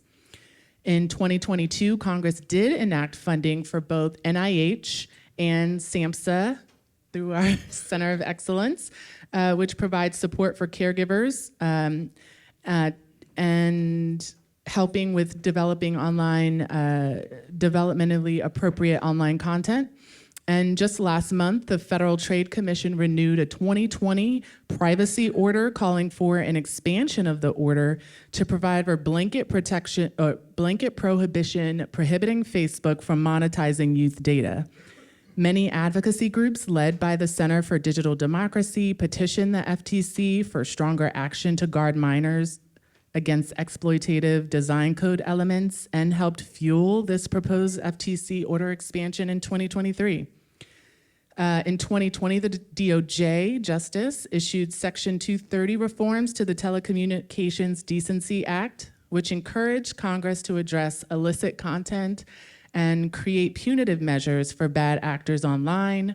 The FBI has investigated online, or has offered assistance to help law enforcement departments and the public identify and investigate online scams that promote sextortion or the trading of explicit photos for favors through manipulation, in which an adult typically poses as a peer or a teen. Most recently, the Surgeon General recently released advisories on isolation and loneliness, as well as social media and technology. And both of these reports include recommendations for supporting belonging, relationships, healthy connections, and for improving youth mental health online and offline. In the states, California was the first to enact a design code reform bill last fall, and other states have now introduced similar bills in Maryland, Minnesota, New Mexico, and Nevada. In California's hearings, experts called out online platforms encouraging healthy behaviors as standouts, but because they prohibit allowing monetization of youth or nudges to keep youth online longer. Some of these example standouts are PBS Kids, Khan Academy, Toca Boca, and Lego, which will kind of nudge users to take a break and spend time offline. Design code reform bills in the states are based on the United Kingdom's online safety bill, which was led by child digital privacy advocates, such as those on our panel today and Five Rights Foundation, and led to creation of the age-appropriate design code. Under this code, by default, any application that is likely to be accessed by a minor is required to offer its highest levels of protection, privacy, and safety to minors and must limit nudges. It also prohibits auto-recommendation of content considered harmful. And that's enough for me. I'd really like to start by allowing each of our panelists today 2 to 3 minutes of introductory remarks about their organization, background, and why they are doing work in this area. Amelia, would you like to start? All right, hello everyone. I'm Amelia Vance, president of the Public Interest Privacy Center and chief counsel for AASA, the School Superintendent's Student and Child Privacy Center. I've been working in this area for about a decade now. Believe it or not, we've seen a lot of laws trying to address issues, not so much on the child privacy side, but on the student privacy side. We have 130 laws in 46 states that have passed in the past decade. Many of them are very protective. Some of them are quite onerous and actually had to be rolled back because they were preventing things like feeding kids during COVID. But we haven't really seen, I don't think any of us in this room have seen a difference. I think if you went up to the average parent, the average person and asked, are there laws, are there protections? I don't know that anyone could point it out, or maybe they'll bring up FERPA, which is about to be 50 years old, the Family Educational Rights and Privacy Act, or maybe bring in Children's Online Privacy Protection Act or others. So we have a bunch of laws here. Why isn't that helping in the education context? We don't have quite as much in the kids context. And Karen brought up the age-appropriate design code. So I did not work on it directly, but I think about 5 years ago, I was on Organization for Economic Cooperation and Development's expert working group to revisit essentially protections for children online. They were putting out new guidelines. And this Baroness came into the room. I love just referring to her as the Baroness. Baroness Bevan Kidron came into the room and was talking about this idea she'd had. And I've never forgotten that she said, what if kids didn't have to lie on the internet? Because the thing is, kids find a way to get access to stuff. I've been telling the story a lot in the past month of my brother who, I think about 25 years ago now, figured out after my parents changed the password how to wipe our entire PC so he could get on his play some games, and he was not technologically adept at all, still is not. How do we incentivize kids to opt into protections? How do we make sure that companies are providing those protections in the first place by default? and that the harmful algorithms or other things that keep you engaged in a negative way are rolled back. Well, maybe things that keep you engaged with content that can be helpful, that can help you find community, can find help. How do we make sure that that's still there? It's incredibly difficult to do. I think if I had to sum up the thing I've worked on, stuff I've worked on, it's unintended consequences. How do you avoid unintended consequences from all of this? And it's incredibly difficult. And so I think I'll stop there, but just very, very happy to be invited to be here today. Thanks so much, Amelia. I guess we can go order Haley and Dr. Moreno and Allison. Thank you all so much. Feel free to hop in. Sure. Good afternoon. I'm Dr. Megan Moreno. I'm an adolescent medicine physician and researcher, and I'm here today representing the American Academy of Pediatrics Center of Excellence on Social Media and Youth Mental Health, along with our center director, Nicole Owings-Fauner, is here with me today as well. Thank you for inviting us. So the Center of Excellence on Social Media and Youth Mental Health was funded by SAMHSA, and we have three major goals in this work that I'll mention to frame my presence here. The goal of the center, and many of what I'm going to share aligns with other things we've heard today, so I love that many of us have so much overlap and resonance in the work we do. So one of our goals is to support youth and promote their ability to navigate their digital ecosystems to optimize the benefits and minimize the harms. We're also interested in building capacity among those who support and work with youth. So that includes parents and caregivers, grandparents, that cool aunt that most kids are lucky to have, teachers, educators, and systems that operate around youth. And then we're also interested in being part of synthesizing and promoting the evidence that's out there. So I could sit up here and tell you what I think and what I do with my kids, but that's not really of interest or evidence-based. So for our center, we're really hoping to derive our counsel, our recommendations, and advance the work based on the evidence, as we see that as a gap in the way that we have framed these issues, particularly to parents.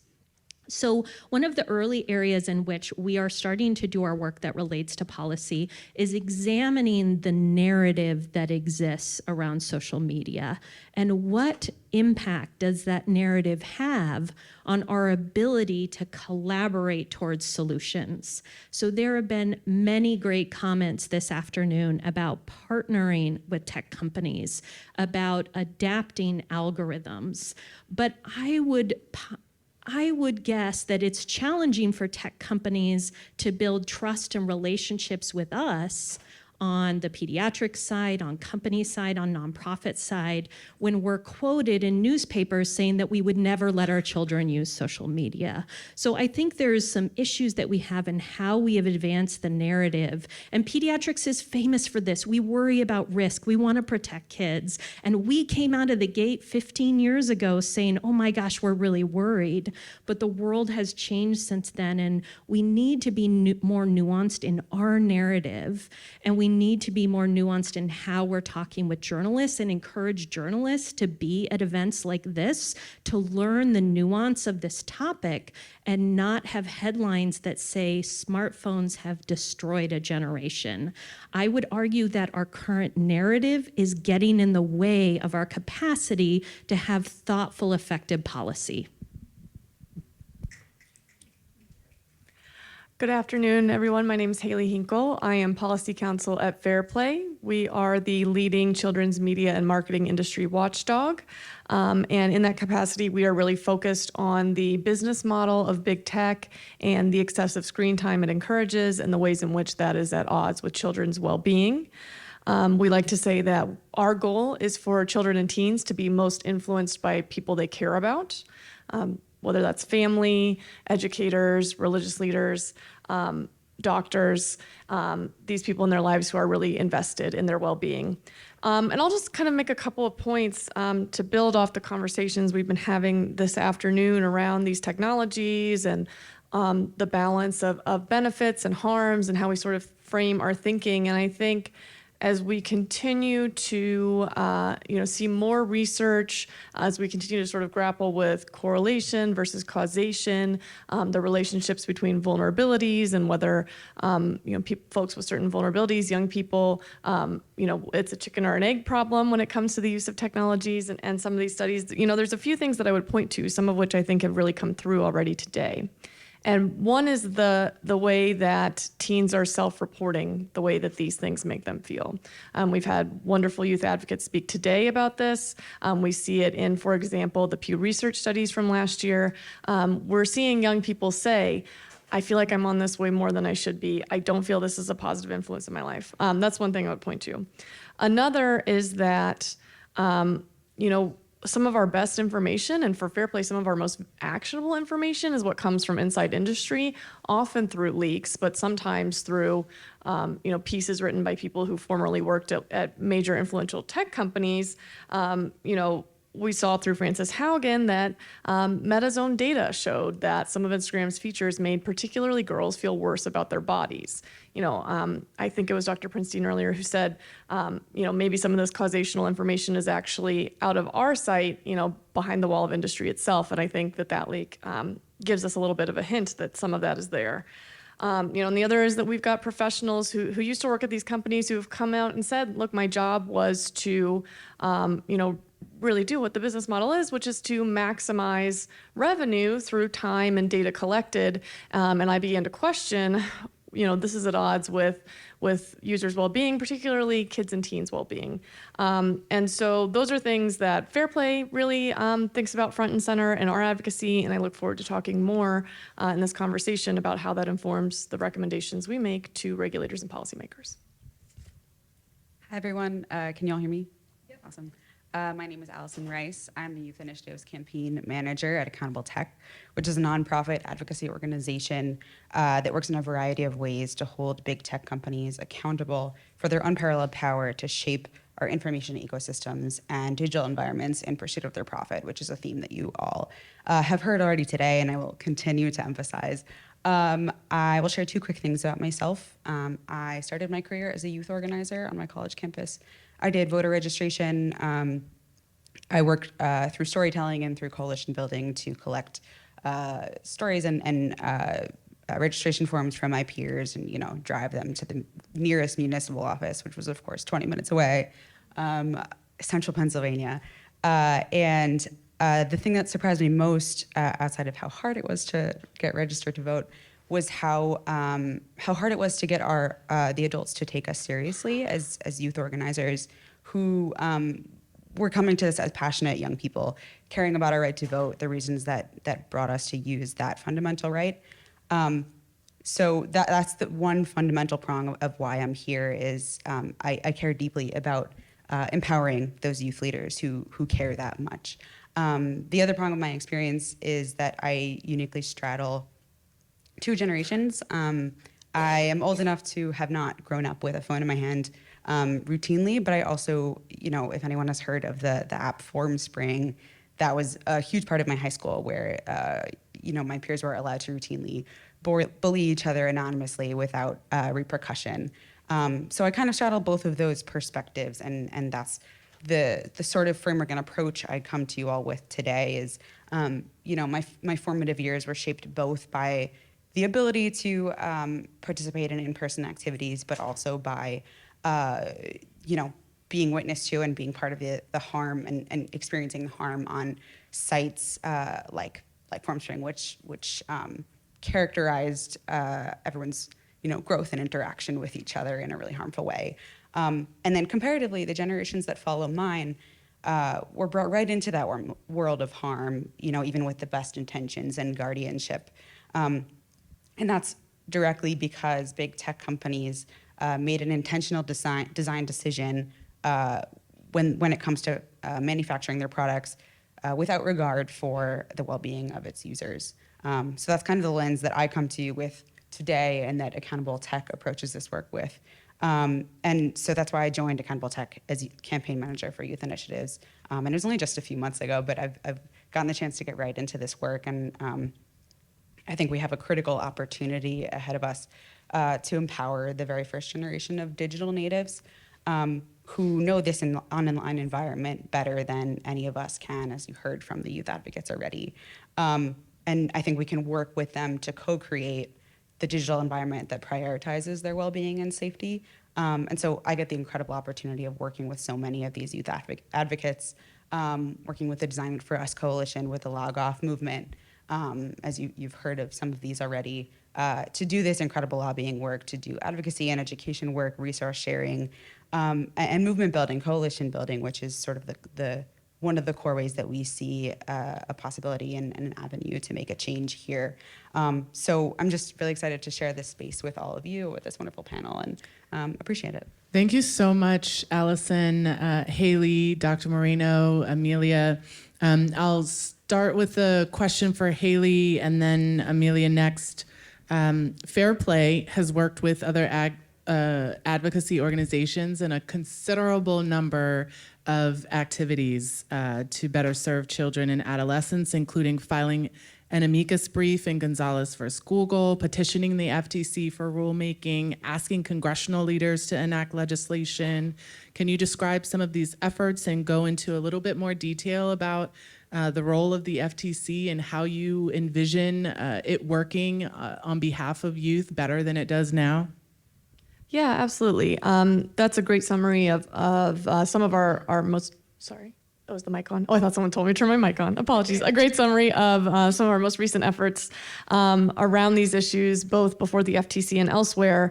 You know, our approach has been to advocate for the FTC to use its existing laws and authorities, particularly under COPPA and its Section 5 Unfair and Deceptive Practices Act authorities, to protect kids and teens online, for example, to address the use of loot boxes, specifically in FIFA Ultimate Teams, in their influencer marketing comment period last year. And the FTC has recently been using its authority quite aggressively. We've seen 3 COPPA actions now in the past month, including against the EdTech platform Edmodo, with Amazon, and then yesterday, I believe, Microsoft. I was going to say Nintendo. Microsoft. We've also seen them addressing Meta's data practices, talking about the monetization of youth data, proposing a prohibition on that.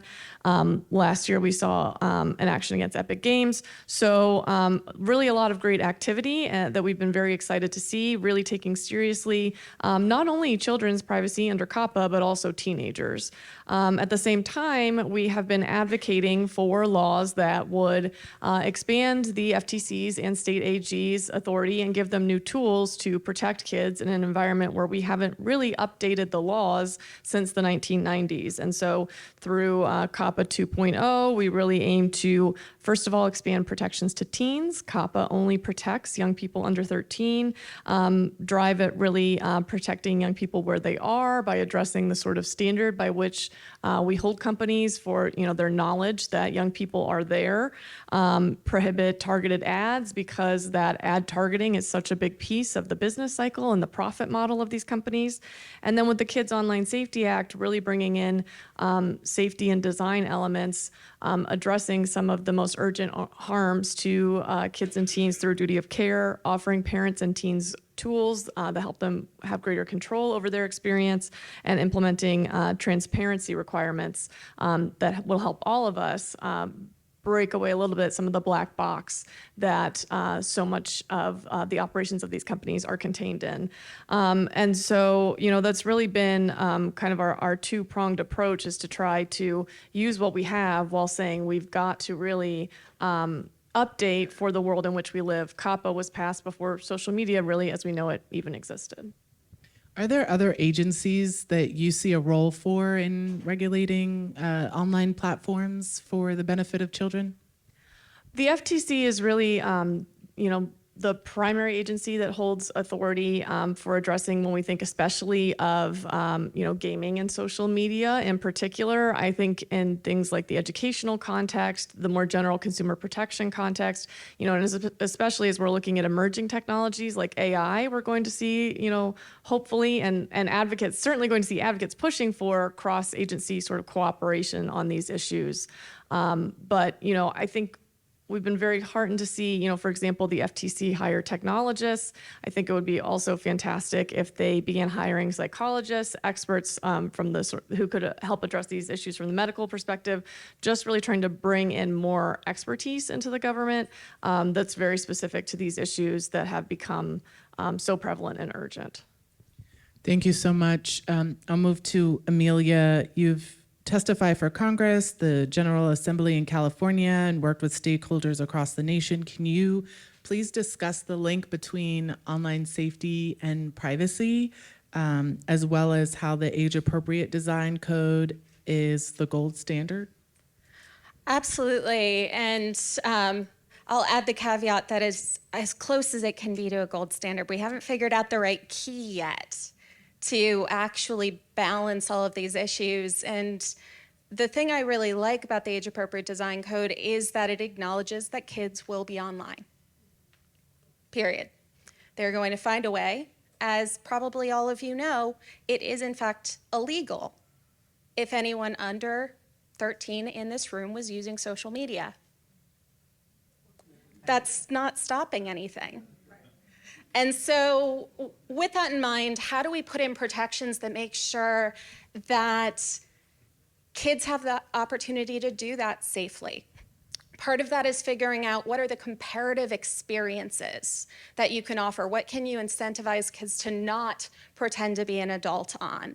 I don't know about any of you. I am currently very irritated that YouTube will not let me add to a playlist any kids video right now. And so I would imagine that I might want to say that I'm a different age so I could have playlists if I'm under the age of 13. You can have really simple things. Some of the things we're most worried about really are bad for everyone, not just for kids. That manipulation, that compulsive, keep using it, no breaks, seeing content that makes us feel bad about ourselves and takes away our self-esteem versus encouraging us or helping us find community.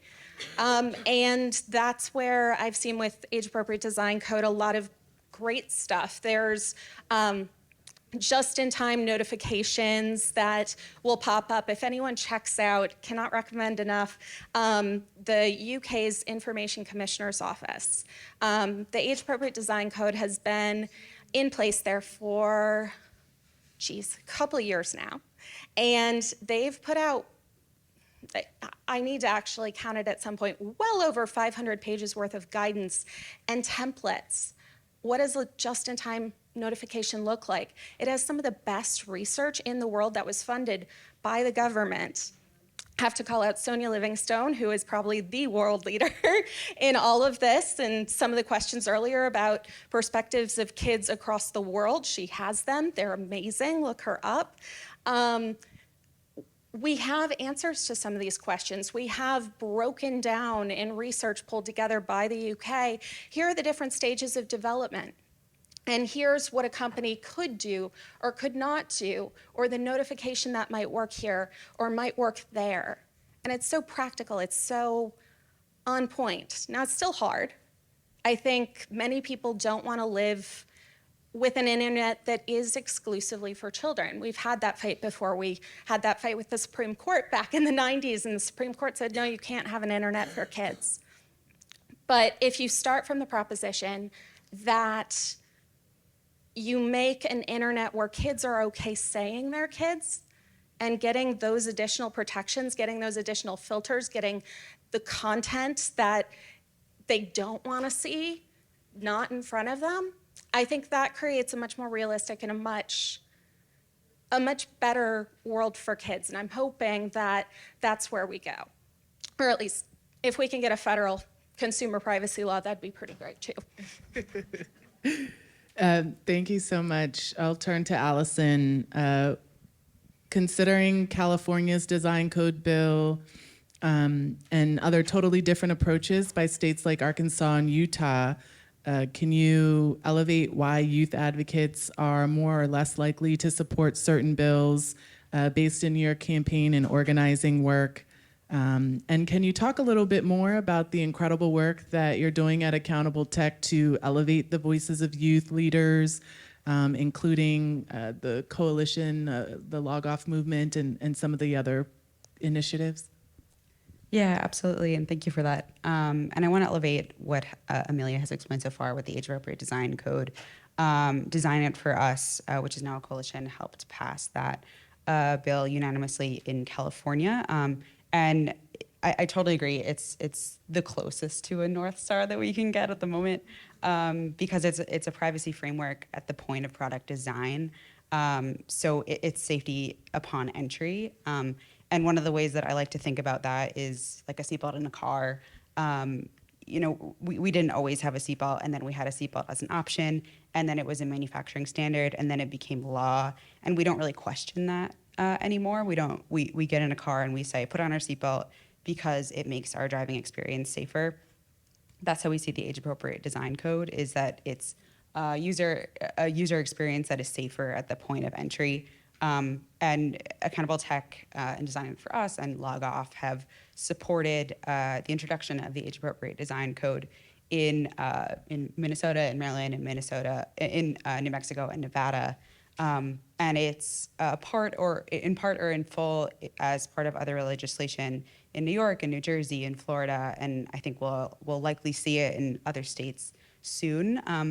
And we've done a lot of lobbying work at the state level and a lot of advocacy work showing up with op-eds in newspapers and in the state halls, sharing stories from young people who live this experience online. And one thing I want to really emphasize is that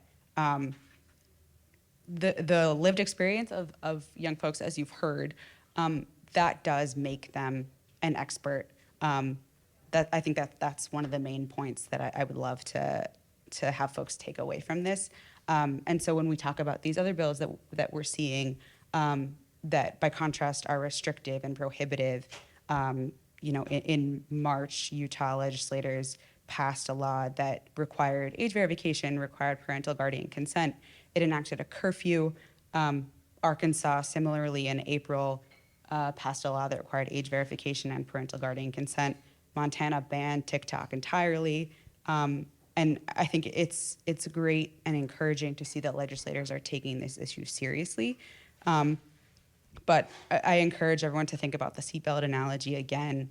Seatbelts are meant to make you drive safer, but they're not meant to keep you out of the car. They're meant to keep your driving experience as safe as it can be, but you're still driving.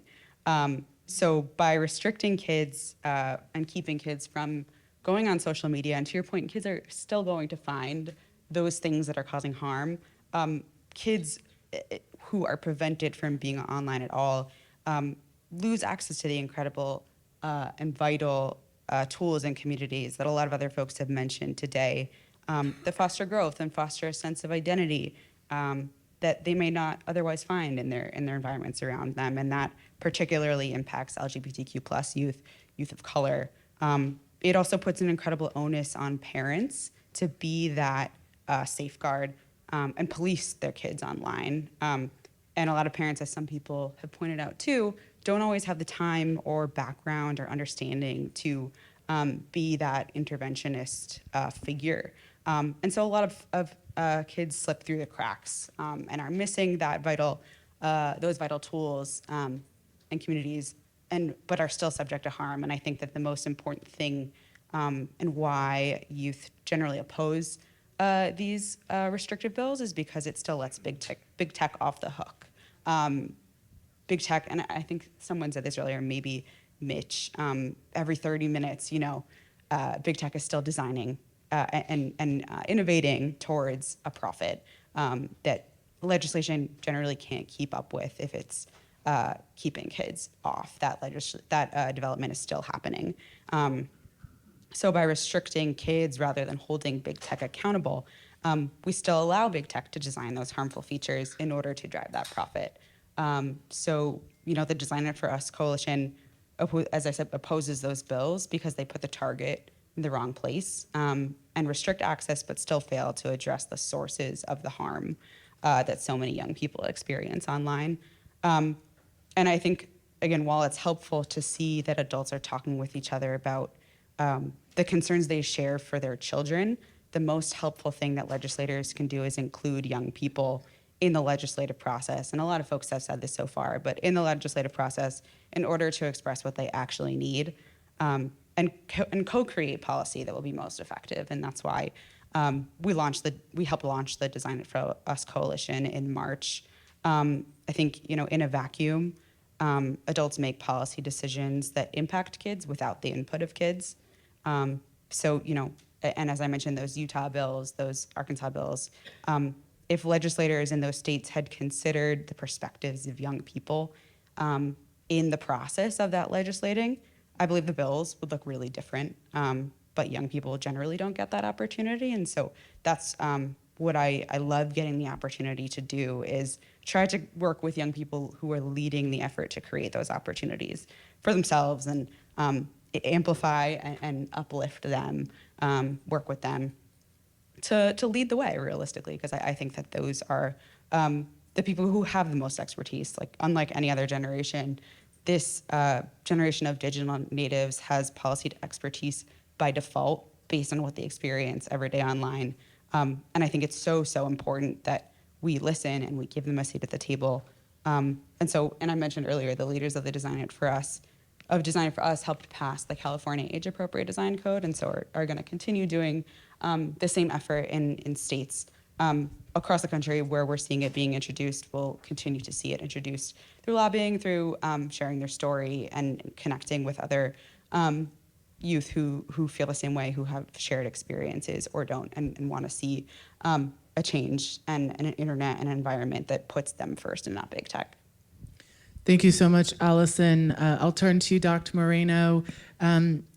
Even the AAP, the American Academy of Pediatrics, has reported some youth express feelings of guilt and shame regarding their relationship with online technology. And we know this reflects research and can be a way for negative behaviors to compound. How can caregivers and policymakers facilitate better relationships centering child experience? And can you describe some of your SAMHSA-funded work at the Center for Excellence for leading this work and ensuring that the federal government is kind of catches up, at least, if not is not at the forefront of, ensuring child experiences online are better? Sure. I think building on some of the excellent comments that have been shared so far, I think when we think about policy, we think about, is this a policy designed to regulate the child or to regulate the parent-child relationship? Is this policy that's painting social media in broad strokes, kind of getting at the narrative thing? If all social media is bad, then all these policies should be equally fine. But if we want to be more nuanced and say, okay, here's a problematic aspect of the algorithm, here's a problematic aspect of how we're collecting data and monetizing youth.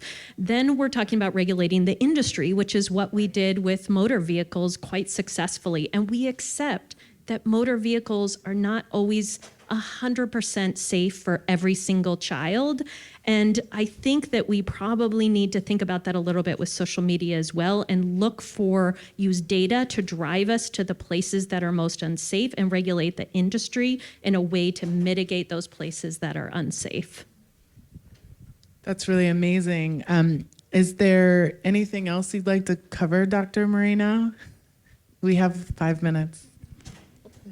I think that what's exciting to be in a group like this is a lot of what we're hoping to do with the center, which is to build collaborations across our different types of work, so that when different organizations are stepping up to give comment on policy, we're able to provide a unified front and bring the evidence and information that impacts our field. For us in AAP, it's child health, and be able to bring evidence from the healthcare piece. So I think that having convenings like this, and it's so nice to be back in person. I have to say. So much good energy. We want to partner with you all to be able to advocate and push forward policy that is nuanced and thoughtful. And also on the research side, we don't need any more survey studies that say that depression is associated with the number of hours on social media. If there's anyone in the room who can accurately tell me how many hours and minutes you were on social media yesterday, you get $100, because no one in this room can do that. So we need to go beyond studies that get at quantity and talk more about the quality of the experience, of the content that they're seeing, of their interactions and what's important to them. So that's another piece of the work we're hoping to do, is to continue to advance the research so the evidence gets better to inform the policy. Thank you so much. I know we're about at time, but we have a couple minutes for questions from the audience. Would anyone like to? Thank you. Dr. Uls. This isn't really a question, but I just wanted to tell you I love the I think Baroness Beamon Kidron, and she directed the piano, if you didn't know that. She started as a film director.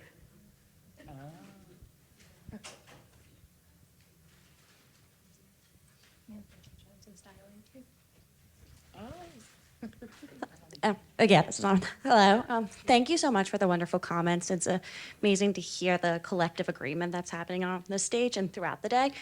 I was hoping you could talk about the piecemealing of legislation and how using the word, what is the term? What's right for a child at an age differs from California legislation to then Florida. You could say the difference between books in classrooms is different between the two states. So how could we address making sure it's not piecemealed and that children, especially LGBT and BIPOC communities, are supported? You just made me so happy with that question. That's a lot of what I've been looking at. One of the things that I think a lot of people are struggling with, and there's actually a lawsuit not on this point, but around the California Age-Appropriate Design Code in general, is because unlike the EU, we haven't signed on to, and I'm going to forget the name of the international instrument, but basically we don't agree with the rest of the world about what's in the best interests of a child. The rest of the world has signed on to, what is it, the UN Convention on the Rights of the Child. UN Convention on the Rights of the Child. We don't have that. We have communities that believe that certain things are appropriate and certain things are predatory. And if we say that companies should be the ones determining what is in the best interests, I worry.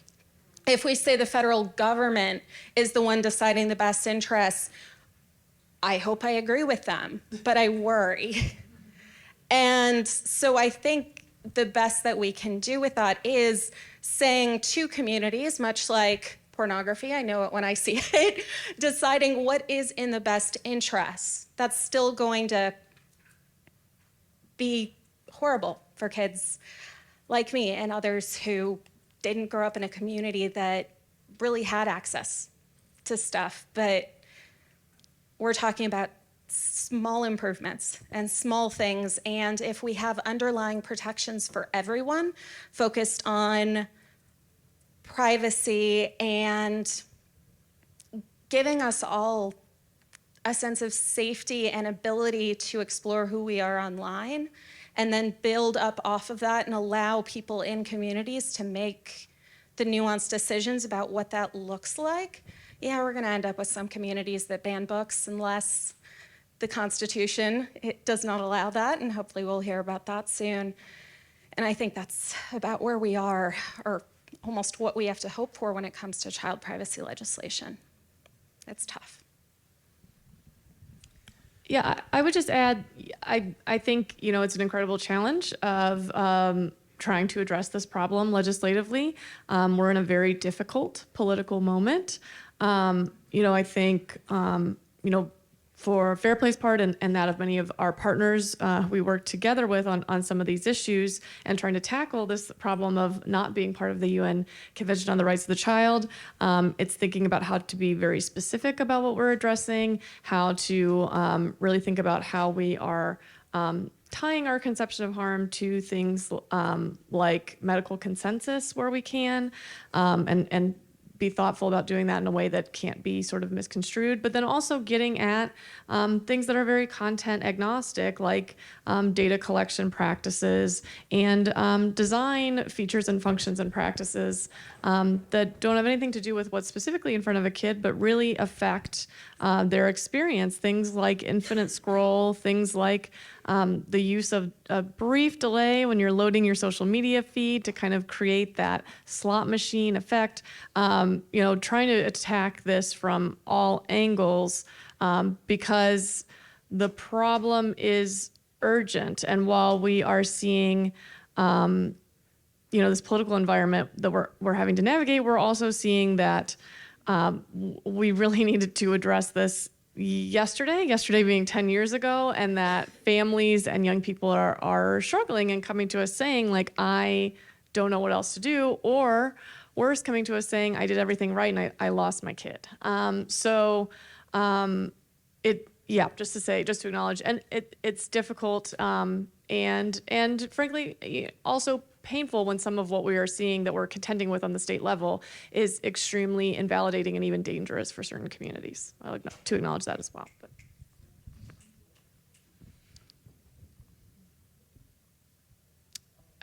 I am just so grateful and moved by the opportunity to have this discussion with you all, and appreciate the work that you've done in the last decades to help bring us to this point where we can say, hey, there's a North Star.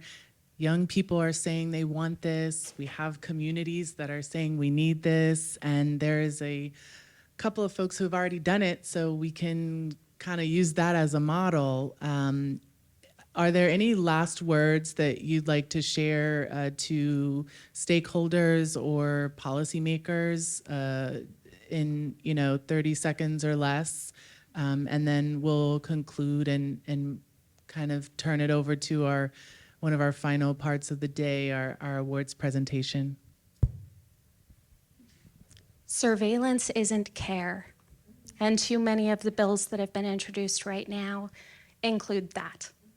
And so again, looking to underlying protections, things that remind us to be the best version of ourselves, as well as, that emergency brake when things are going too far too fast.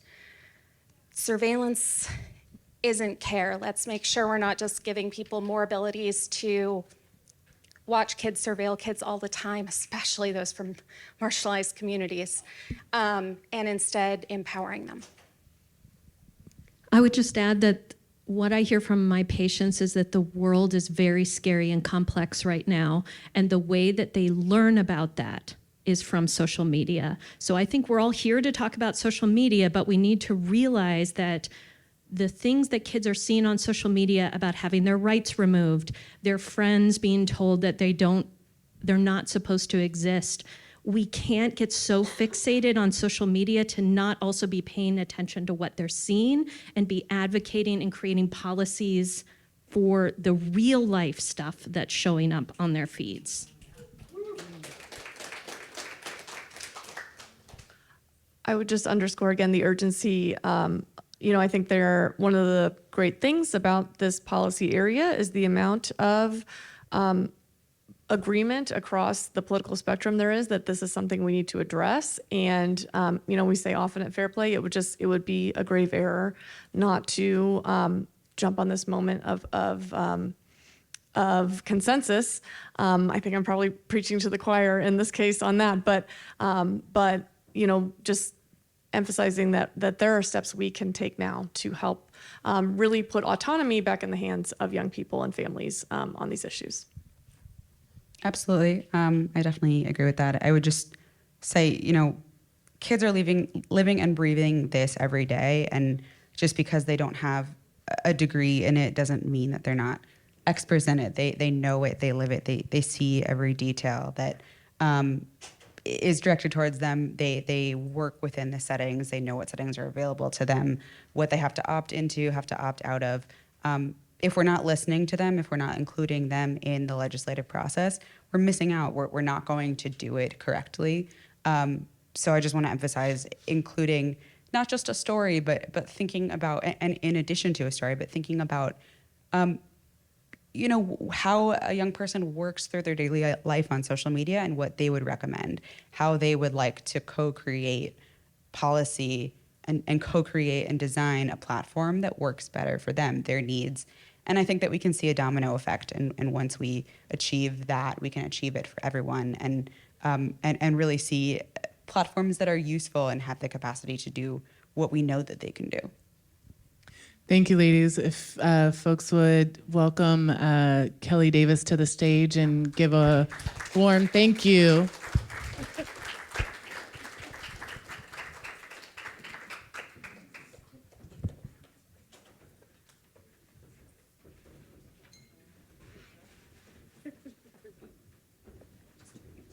And Director of Wellbeing at the Log Off Movement.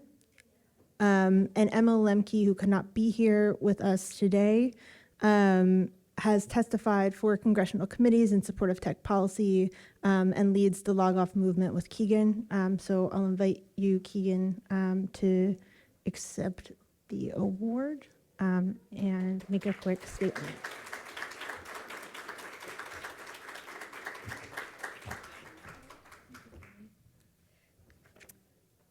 I am overwhelmed with gratitude to receive this Youth Advocacy Award. I am honored that my work has been recognized by Mental Health America, a powerful organization that has impacted many lives, whether that is through sharing reliable facts and statistics about mental health, educating people through research, webinars, and policy issues, or hearing from experts that emphasize vulnerability within the In the Open podcast. Mental Health America has served the world and elevated my learning in beautiful ways. Emma Lemke, CEO of the Log Off Movement, also deserves to share this award. Emma has served as a mentor to me and guiding light to those in the field of digital wellness and mental health. Her work has made significant contributions through harnessing the inspiration of youth voices, giving people the motivation to make change, and creatively educating society on ways we can create a healthier relationship with our devices. She will forever be a role model and change agent. Dr. Bilal Gandor has followed my journey of advocacy and research, and his expertise and knowledge has motivated me to pursue a career in mental health. Despite his busy schedule, Dr. Gandor always made time to help me understand particular psychological concepts, sharing interesting mental health articles he found on the news, or set up a Zoom meeting to collaborate on how we can work more efficiently as a team. His authenticity, compassion, and empathy inspires me to not only seek knowledge, but to one day become a psychologist that obtains emotional intelligence and understanding that each person has their own unique story, and we must treat them as such through our communication and listening. My family, who is here today, has supported me and my dreams. They have encouraged me to take a hold of my passion and chase them despite the challenges, failures, and doubts. I truly believe that my parents' work ethic and dedication to their own careers has created the foundation for my own enthusiasm and motivation. They have shown me that great work comes from doing what you love, and that there is never an end result because the top of one mountain is the bottom of the next. Once again, thank you, Mental Health America, for offering recognition to young mental health advocates like me. I will continue my efforts to preserve human connection in our digital world and educate myself and others on varying mental health conditions and methods to improve our well-being. I look forward to living in a more humane society and inspiring innovative solutions within mental health for generations to come. I am humbled and appreciative. Thank you all. Thank you. Just sit up there.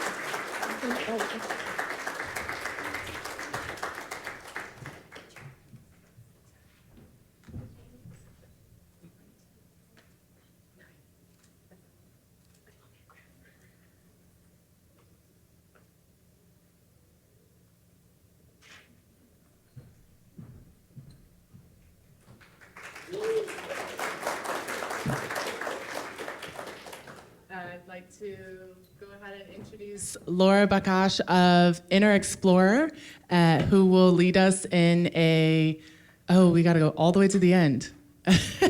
She has a couple of slides and will then lead us in a resilience practice that she can talk a little bit more about. Thank you, Laura. Perfect. We'll make this quick. I am honored to be here, and thank you to Karen and Mental Health America for giving me this opportunity to wind up our day with a brief mindful awareness practice, or it's sometimes called reflection or resilience, but it's in that same category.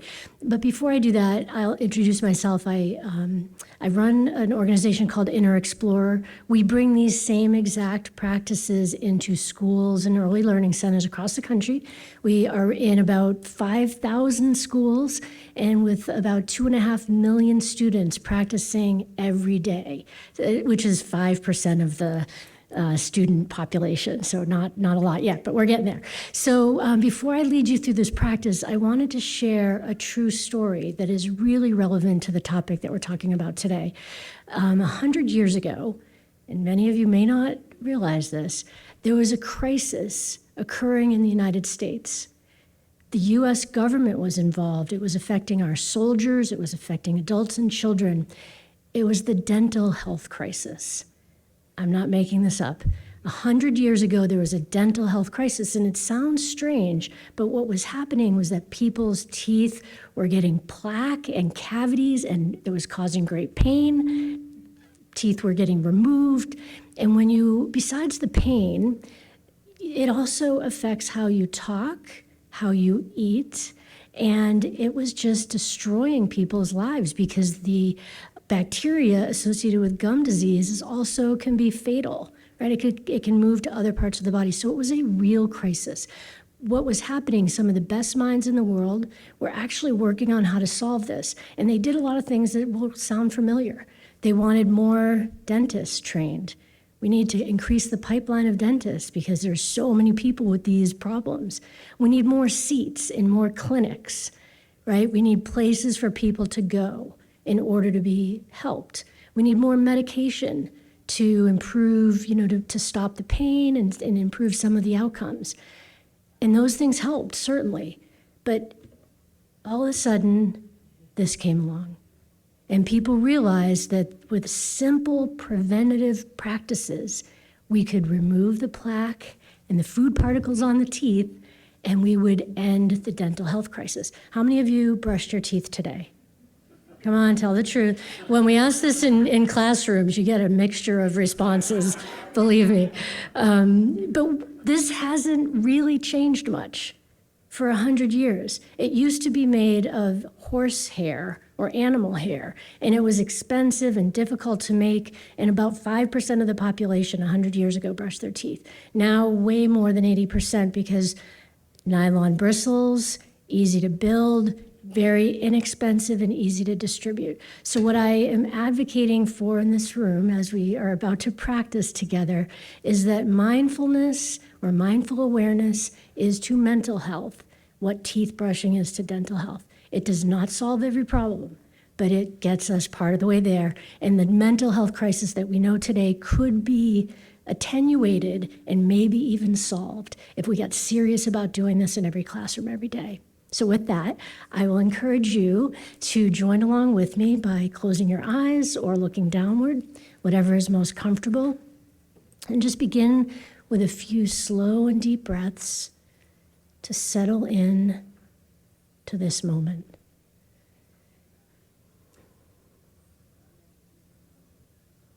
Perhaps sitting up in your seat, being aware of your feet, your legs, your knees, just kind of scanning the body for comfort or discomfort, and just continuing to breathe.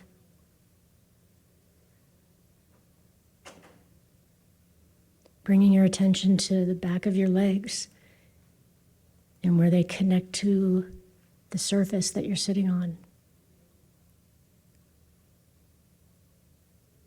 And with the next breath in and out, perhaps feeling the movement of the breath in the abdomen or in the shoulders.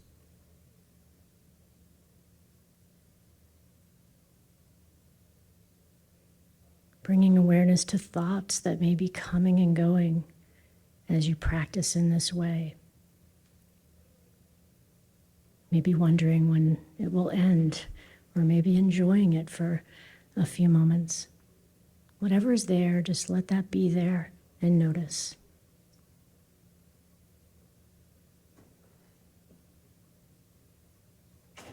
Bringing your attention up to your shoulders and your neck, maybe to the mouth and the nose and the eyes. Perhaps a little smile on the lips with what an incredible afternoon we've all had together. And in the last 2 breaths of this practice, consider a world where every child rises up to his or her potential, and where every child feels safe at school, and where every child understands him or herself at the deepest, most profound level.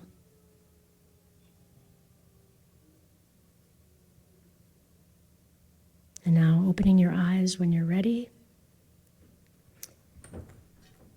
And I will just leave you with one, if I can find how to get, with one slide. So this is a school in Tampa. And you can see the green line is a school that has been doing mindfulness every day in every classroom for 5 years. It's one of the champion schools for sure. And you can see the other lines that I affectionately call flatlining, because it's like they're dead. The US performance in academics, the state of Florida, which is where this school is, and even the district, which is Hillsborough County, are not doing that well for our kids. And I know this is a mental health conference, but this is a way to use technology for good, as we've heard through the conversations today.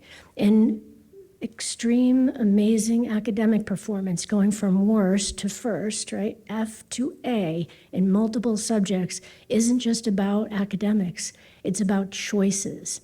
These kids have more choices.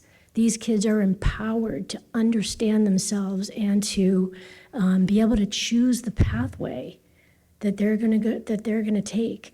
And so as we wrap, and I thank you for your attention, I want to leave this image with you because this is possible in every school. And the fact that it's not happening yet is the worst crime I can think of, because we're leaving millions of children out without a lot of options. So we need to do more. So anybody that's in policy in this room, please help us spread this word. Thank you.